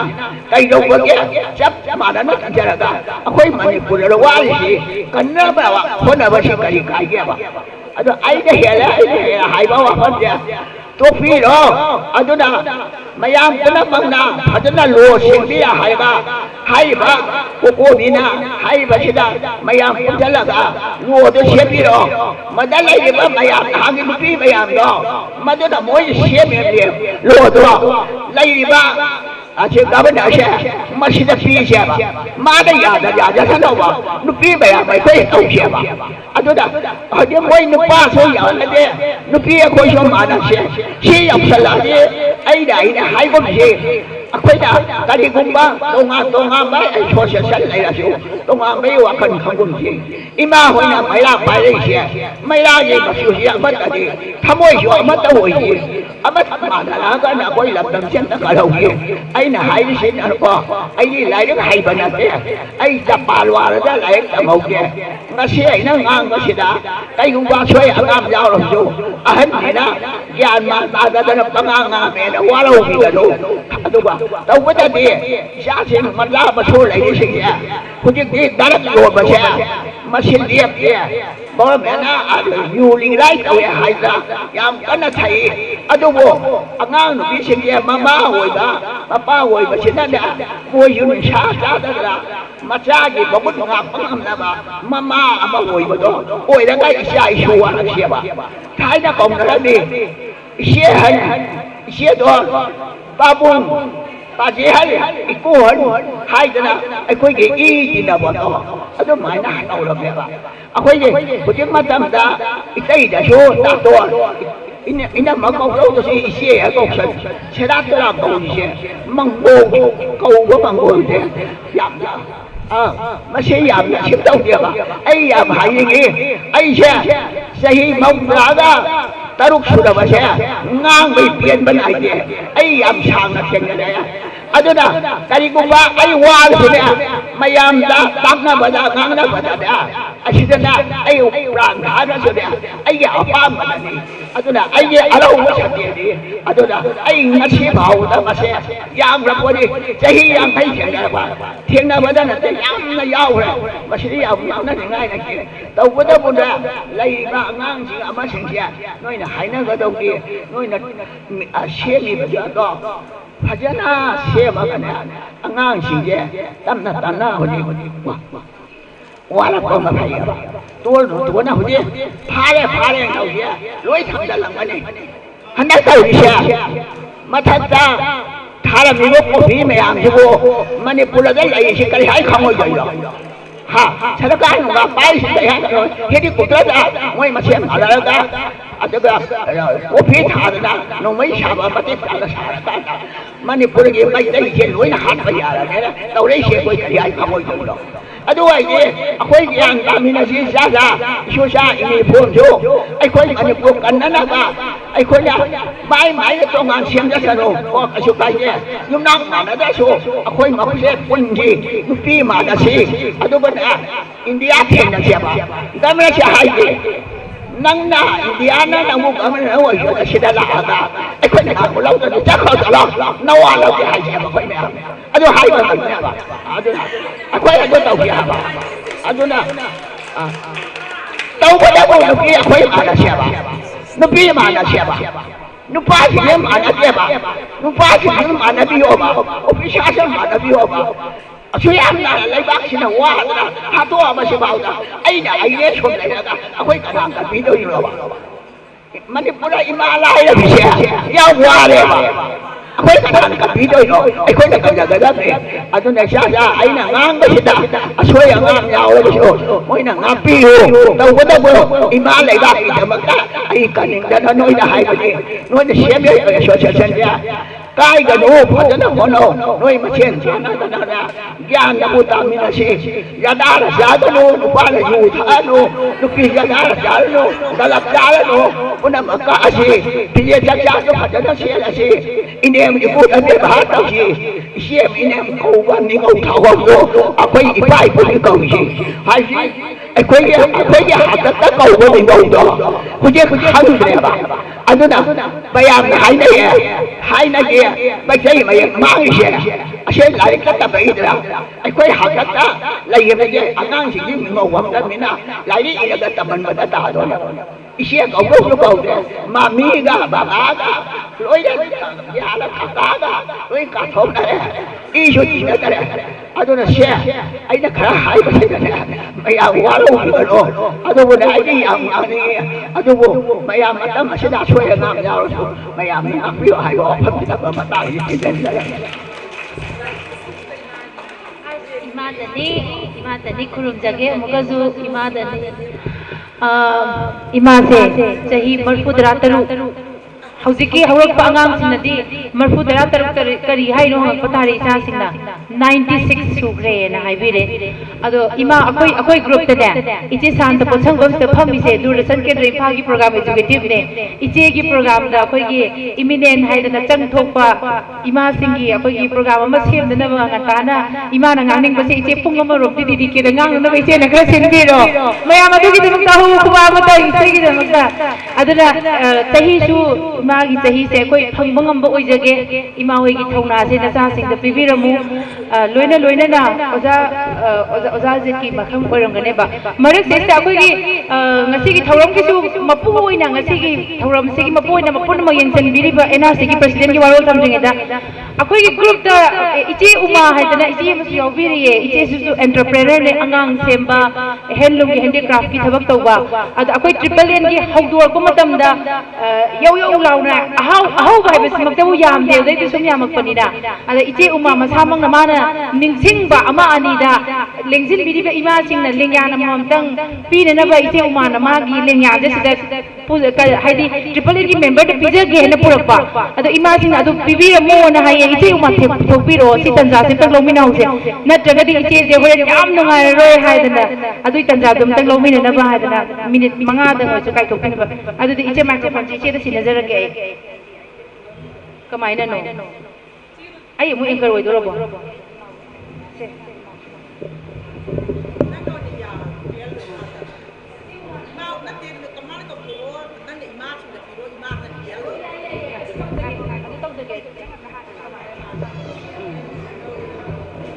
ऐहाकना ngasi aduga ima sing akoina ima akoina baton tongjaba matam da lingbi ra iba ima se yam da ba yum da yoraga sangom glass am su thakna ba na akoi sum envelope da pasa khara hapta ye ima phong na ipija hawagi masi mati khurum jaraga na jaga thoram loi bana han ki tare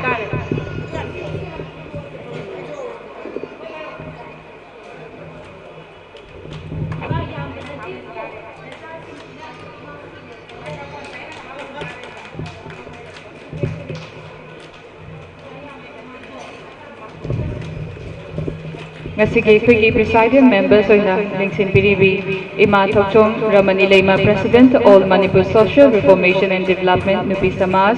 Ima Laurembam Nganbi Leima President Apunba Manipur Kanba, Ima Lo, Ima R.K. Tharakshana, President Women Association for Socio-Economic Development, Ima Thongam Kumuleima President Kangleipak Women's Welfare Association, Ima Suraishim Memcha Leima Poire Leima Rol Moirabaibi Apunba Manipur, Ima Naurem Memalaima Iramdam Kanba Apunbaluk Amasung Ima Laurembam Dayabati Devi Manipur State Commission for Women.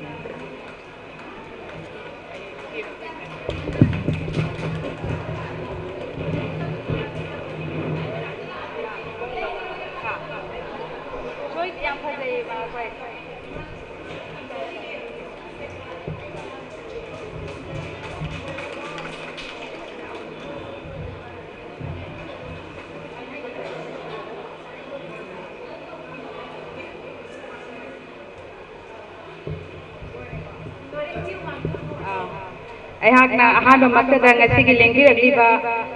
presidium members punamaku ऐहाकना ikongno na khurumjari loina na ai colleagues sing amadi manabi se punamaku se ऐहाकना ikongno na nojari ngasi nupi ki damaki taret suba foundation day asida ekhoina hana bache group asibu hokdorokada thawai hakang yaungna Hagdok si akoy gi lupina awaba tabada mating pangsi akoy sumba organization ama loop ama group ama hagdok si haibada akoy kunmin nagiba mioi sing boy hal nangasi gi tailak suba foundation ti asiga mari leina na ai gi maikai dige ha timing thawjong uma devi brahmapur na habam leika impal legini Bibilina ai gi marom da yamna wang hena thagat piraya angang macha gi school lama tawrag lei jabani atuga MS uma handloom and handicraft haiba manthon ama daya handloom ama handicraft ki pothok pothok tarag lei jabani ai gi handloom handicraft ki product sing gi manung dagi lengyan ama khak lengyan thing gi marak dagi ama khak lapat taraga koi gi rainbow color metai gi lining ba pai pu sing na lengyan oina yanaba ꯑꯩꯈꯣꯏꯒꯤ ꯔꯦꯟꯕꯣ ꯂꯩꯕ ꯃꯐꯝꯗ ꯆꯨꯝꯊꯥꯡ ꯂꯩꯕ ꯃꯐꯝꯗ ꯏꯁꯣꯔ ꯂꯩ ꯍꯥꯏꯕ ꯑꯗꯨꯃꯥꯏꯅ ꯑꯩꯈꯣꯏꯒꯤ ꯅꯨꯄꯤꯁꯤꯡꯅ ꯂꯦꯡꯌꯥꯟꯁꯤ ꯌꯥꯟꯕ ꯃꯇꯝꯗ ꯏꯁꯣꯔꯒꯤ ꯁꯛꯇꯤ ꯅꯨꯄꯤ ꯑꯣꯏꯕꯒꯤ ꯁꯛꯇꯤ ꯃꯒꯨꯟꯗꯨ ꯆꯦꯟꯅꯅꯕꯒꯤꯗꯃꯛꯇ ꯑꯩꯍꯥꯛꯅ ꯉꯁꯤꯒꯤ ꯀꯩꯅꯣꯁꯤ ꯊꯝꯖꯕꯅꯤ ꯑꯍꯥꯟꯕꯃꯛꯇꯗ ꯑꯩꯍꯥꯛꯅ ꯑꯩꯒꯤ ꯏꯅꯥꯎꯅꯨꯄꯤ KHS ꯕꯦꯕꯤꯂꯤꯕꯨ ꯉꯁꯤꯒꯤ ꯑꯇ ꯂꯦꯡꯈꯠꯄꯤꯔꯛꯅꯕꯒꯤ ꯅꯤꯡꯁꯤꯡꯖꯔꯤ 이마는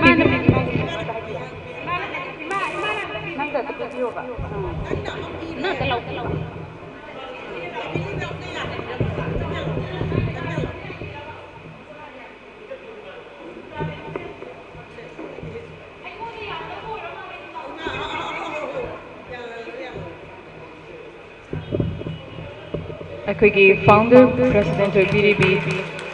ꯏꯆꯦ ꯈꯦꯇ꯭ꯔꯤꯃꯌꯨꯝ ꯕꯦꯕꯤꯂꯤ ꯅꯨꯖꯥꯂꯩꯃ executive member OBDB B Supriya stage takta lengkhat biraknaba nolukchari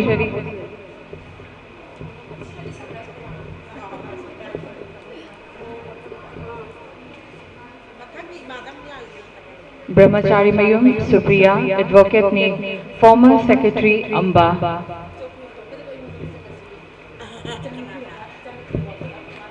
Imana Madam Supriya bu Langlen Kudol Tambiri Mathangda Kakthokchari social worker and Uma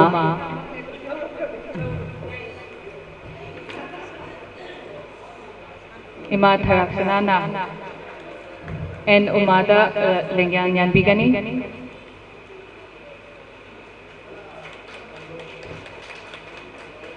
Mathangda filmmaker B Roji Devi stage takta lekhat biraknaba kushinjari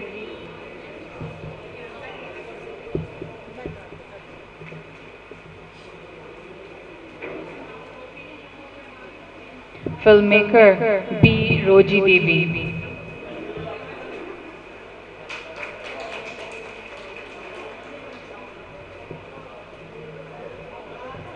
Mathangda executive member Moibiri bodybuilder and Aruna Devi stage takta lengkhat birakani Mathangda Kausinjari dancer Saknai B Mathangda Kausinjari SI Mem2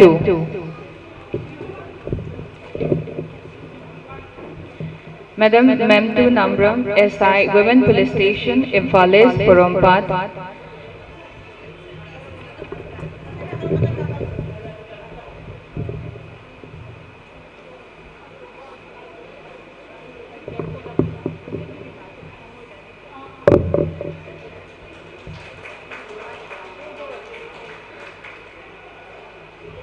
Thagachari Mathangda Mukokthokchari Nongmai Leima Mathangda Kokthokchari Iche Usam Thoithoi Mahagasi DDK Imphal-da anchor oina leibibani mahakpu felicitate tawbinabagidamakta Kokthokchari Ima Laurembam Dayabati Devi Manipur State Commission for Women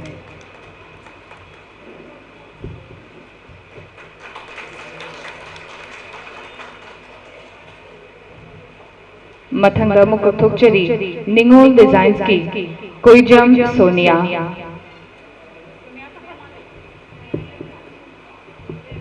Mathangda Kokthokchari KH Bindia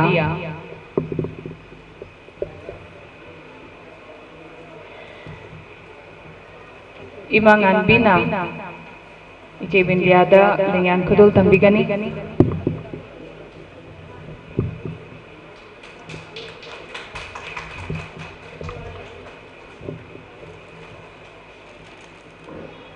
Thagachari Ima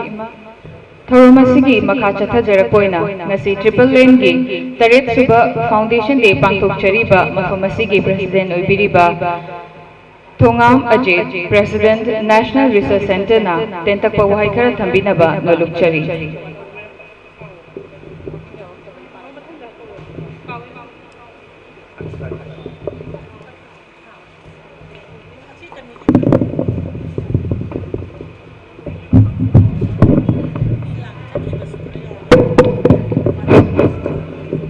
Ngasiki ya sarabanu mit megi tang Tramathoi Women's Day ga mai de na yamna sorry Mother's Day ga mai de na yamna sanaba mawongda adugumba triple N nupi gi damakta haiba look asiga sarana foundation day ma taram bai se aduga loina ngasi ima sing mayang ngasi unabagi taja ma phangba amukta phangroi daba amukta khalu daba ai wakhal da amukta su khalu daba aduga ningjar ba angang oi ngai degi adu wakhal ma phangba taja ma phangba si dibisi yam lungai jai aduna ahan ma tada presidium da election biriba lenga ki thabak tawiriba koi sir amadi ko madam amadi leba ki dang ngasi phawbada katok tuna da la ba asabu thogang lawdana la khaba aina sai ngasi sai ni phu ya ki mamang da moi matung da angang ko ni na khaba adu ba ima si maya ma ngasi punban du da sedi aingon da tasena thamoi da kari nimitano ima si maya samtung pulga ugadab se haiba wakal du ngasi ma ta ba se sab sana ai thamoi nungai da si ne nungai ba ai si da lai tri haiba ai ngasi pungko sage do na matang kyamu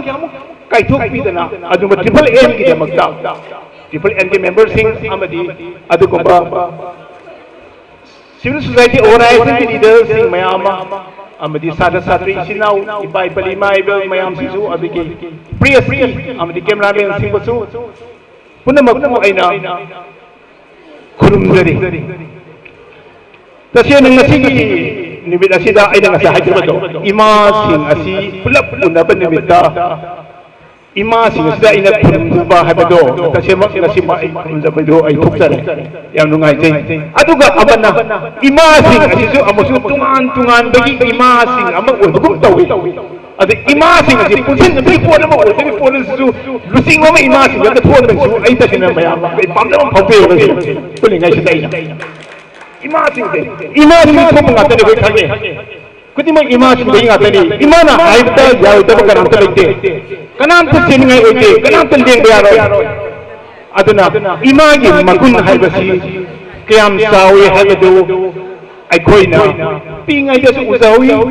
hal amagi thogdang hauji ti khenare ko adabu hal thogdang da nupi amana lawba imum da lawba role haibasi ngasi sei ku thani ku mamang da ba biyo da hauji ti pran tayo na le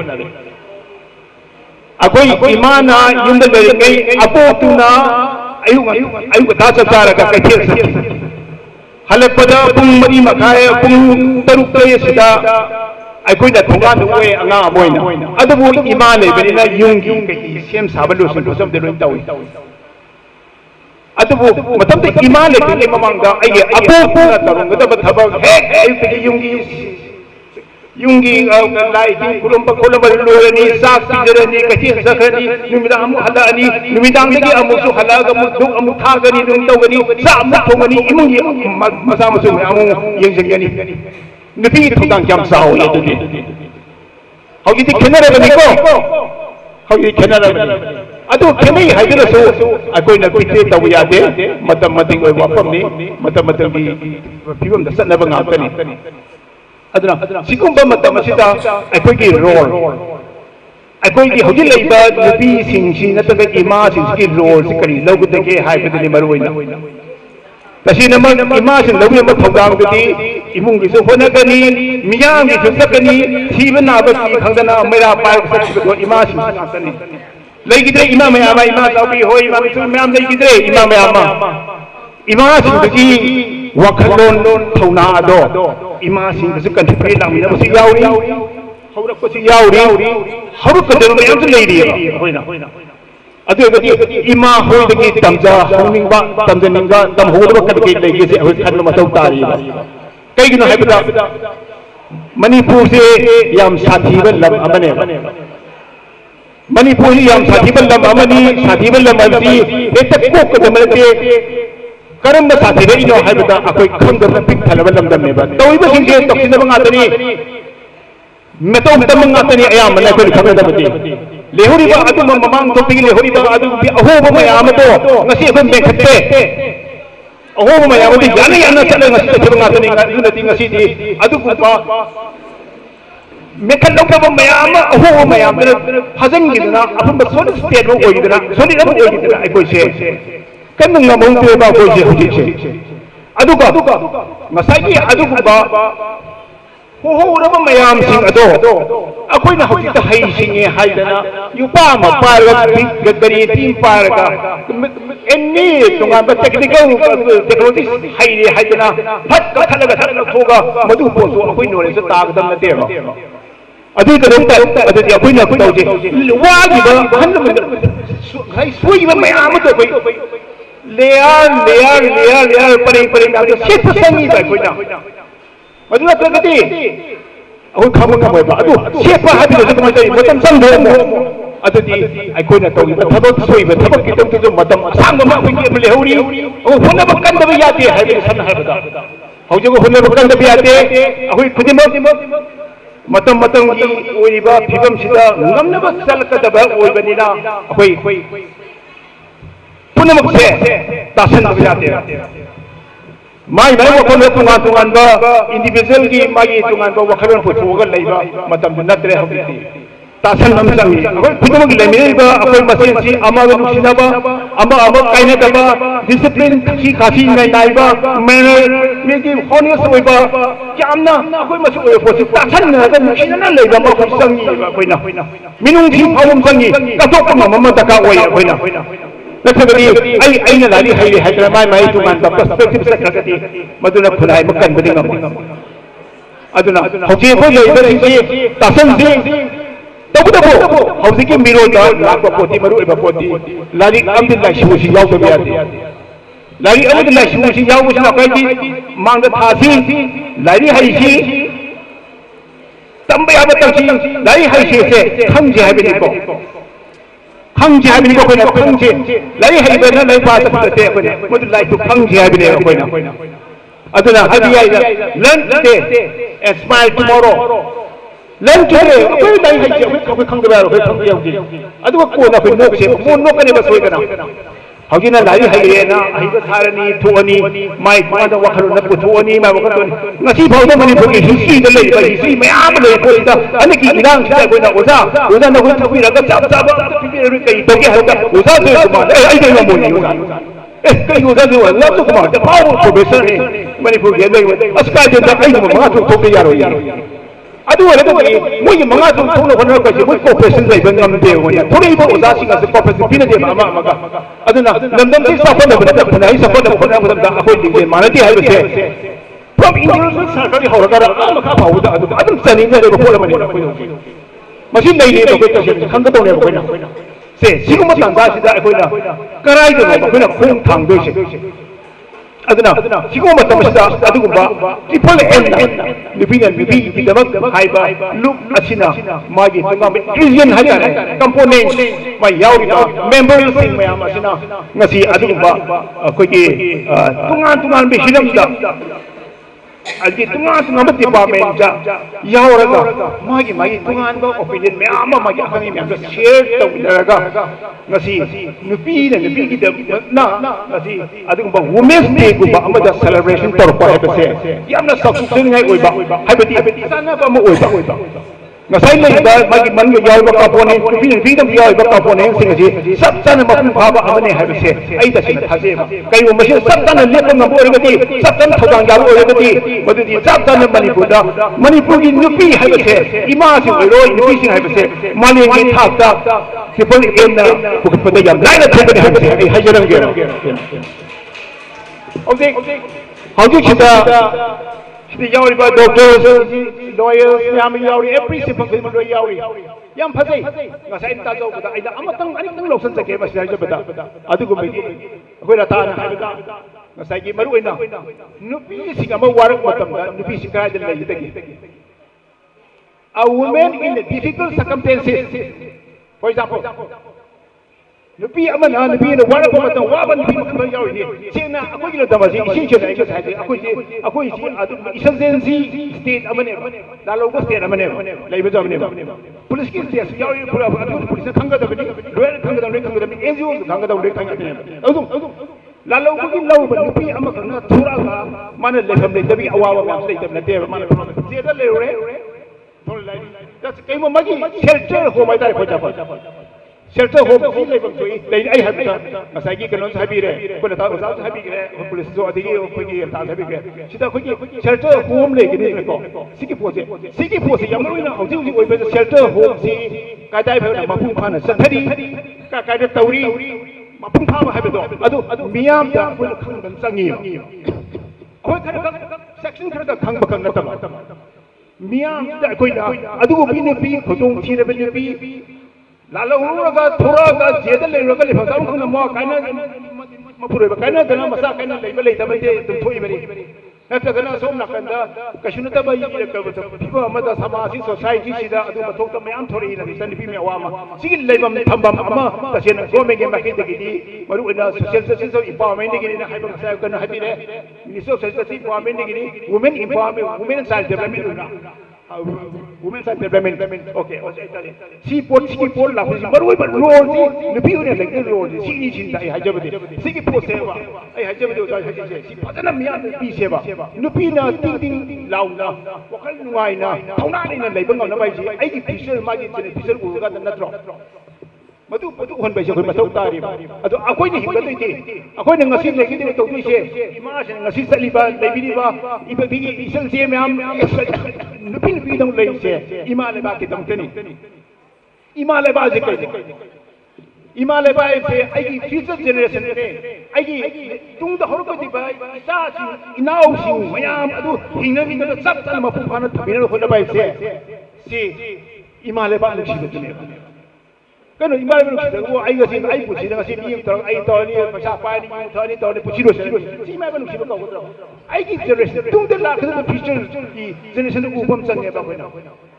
अदुना आई की इसा से हक तो कई the सोई ने कई ता के मोय सोई भी जाते मोय द सोई द मगा होय मसी वाहु रगा मसी होय मपुंग फान खबर का दा इसा से मानी हिंग में होने के दम है से सिकी पाद वखल थमका दा हिंग बा है से मसी ना मथुक ता है से ngang ki ta tai hing batin lan taw kan ya da bani lan taw kan loi khangani khadrang madak ta pa re ji asim ga thok kan loi sing ji ngang ki ma ma ma mai taw wa ni aduna hauti ti adu bagi ta pa adu to to se khoi sab san idam dam si idam ta asau wa wakal khanan ba lari ka shu taman ga dabni sab tan bahum phar hona ga dabni mama le ban shi nabi dam ta mama oi be sin sab sab thukan la dabni shin ga dabni aduga lehuri ba khunai shi dam ta lari andi lai shu hai be se masi bi thabi da no chini hauze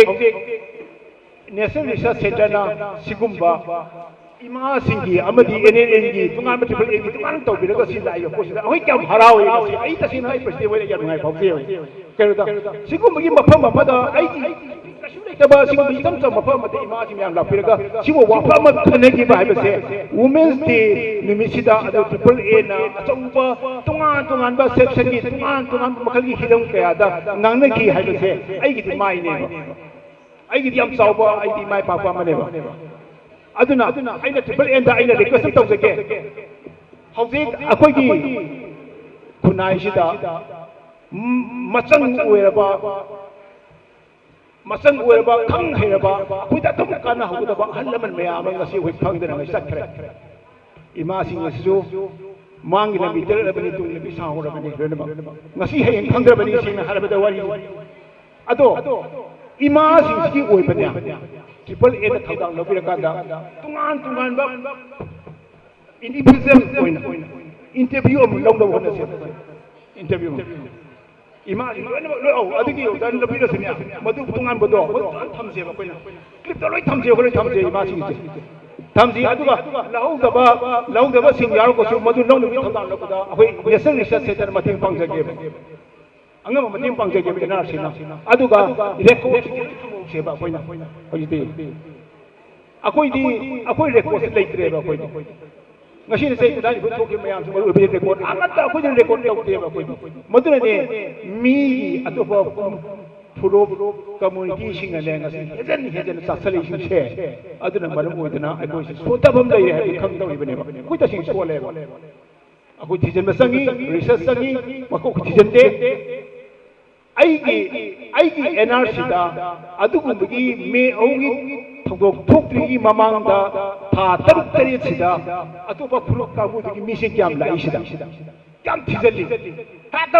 ꯑꯩꯒꯤ library ꯑꯣꯠꯄꯤꯅꯤ ꯃꯌꯥꯝ ꯆꯪꯉꯒ ꯃꯣꯏ 5-10 ꯂꯥꯛꯑꯒ ꯂꯥꯏꯔꯤꯛꯁꯦ ꯌꯥꯝ ꯊꯤꯕꯤꯅꯤ ꯀꯅꯥꯒꯤ ꯂꯥꯏꯔꯤꯛ ꯂꯣꯏꯅ ꯊꯤ ꯑꯣꯖꯥ ꯁꯨꯟꯖꯥꯎ ꯏꯔꯝꯕ ꯂꯥꯏꯔꯤꯛ ꯑꯩꯒꯤ ꯑꯣꯖꯥ ꯖꯨꯒꯣꯜ ꯏꯔꯝꯕ ꯂꯥꯏꯔꯤꯛ ꯑꯜꯂꯃꯟ ꯏꯔꯝꯕ ꯂꯥꯏꯔꯤꯛ ꯂꯣꯏꯅ ꯊꯤ ꯁꯤꯅ ꯄꯥꯖꯥꯅꯤ ꯈꯪ ꯌꯥꯏ ꯑꯗꯩ ꯑꯩꯈꯣꯏꯁꯦ ꯆꯦꯐꯣꯡ ꯑꯩꯈꯣꯏ ꯐꯣꯡꯏꯕ ꯑꯩꯈꯣꯏꯒꯤ ꯑꯣꯔꯦꯟ ꯚꯤꯖꯟ ꯑꯣꯔꯦꯟ ꯚꯤꯖꯟꯒꯁꯦ ꯑꯩꯈꯣꯏꯗ ꯐꯣꯡꯕ ꯆꯦꯐꯣꯡꯁꯦ ꯄꯦꯖ ꯑꯗꯨꯒꯤ ꯁꯦꯟꯇꯦꯟꯁ ꯑꯗꯨꯗ ꯌꯥꯎꯕꯅꯤꯅ ꯍꯥꯏꯔ ꯈꯪꯍꯜꯂꯛꯑꯦ ꯃꯤꯗꯤ ꯑꯩꯈꯣꯏ ꯀꯅꯥ ꯂꯥꯛꯇꯦ ꯀꯅꯥꯝ ꯂꯥꯛꯇꯦ ꯁꯤꯗ ꯂꯥꯛꯏ ꯃꯔꯛꯇ ꯂꯥꯛꯏ ꯈꯔ ꯂꯥꯏꯔꯤꯛ ꯈꯔ ꯂꯩꯕ꯭ꯔꯥ ꯈꯣꯠꯄ꯭ꯔꯥ ꯂꯥꯛꯏ ꯑꯗꯨꯒ ꯀꯨꯞꯅ ꯄꯦꯖ ꯌꯥꯎꯔꯒ ꯑꯗꯨ ꯄꯦꯖꯗꯨꯒꯤ ꯑꯗꯨꯗꯅꯦꯅ ꯊꯤꯔ ꯂꯥꯛꯄ ꯉꯝꯕꯗꯤ ꯌꯥꯝ ꯌꯥꯎꯗꯦꯕ ꯍꯥꯏꯔꯛꯇꯦꯕ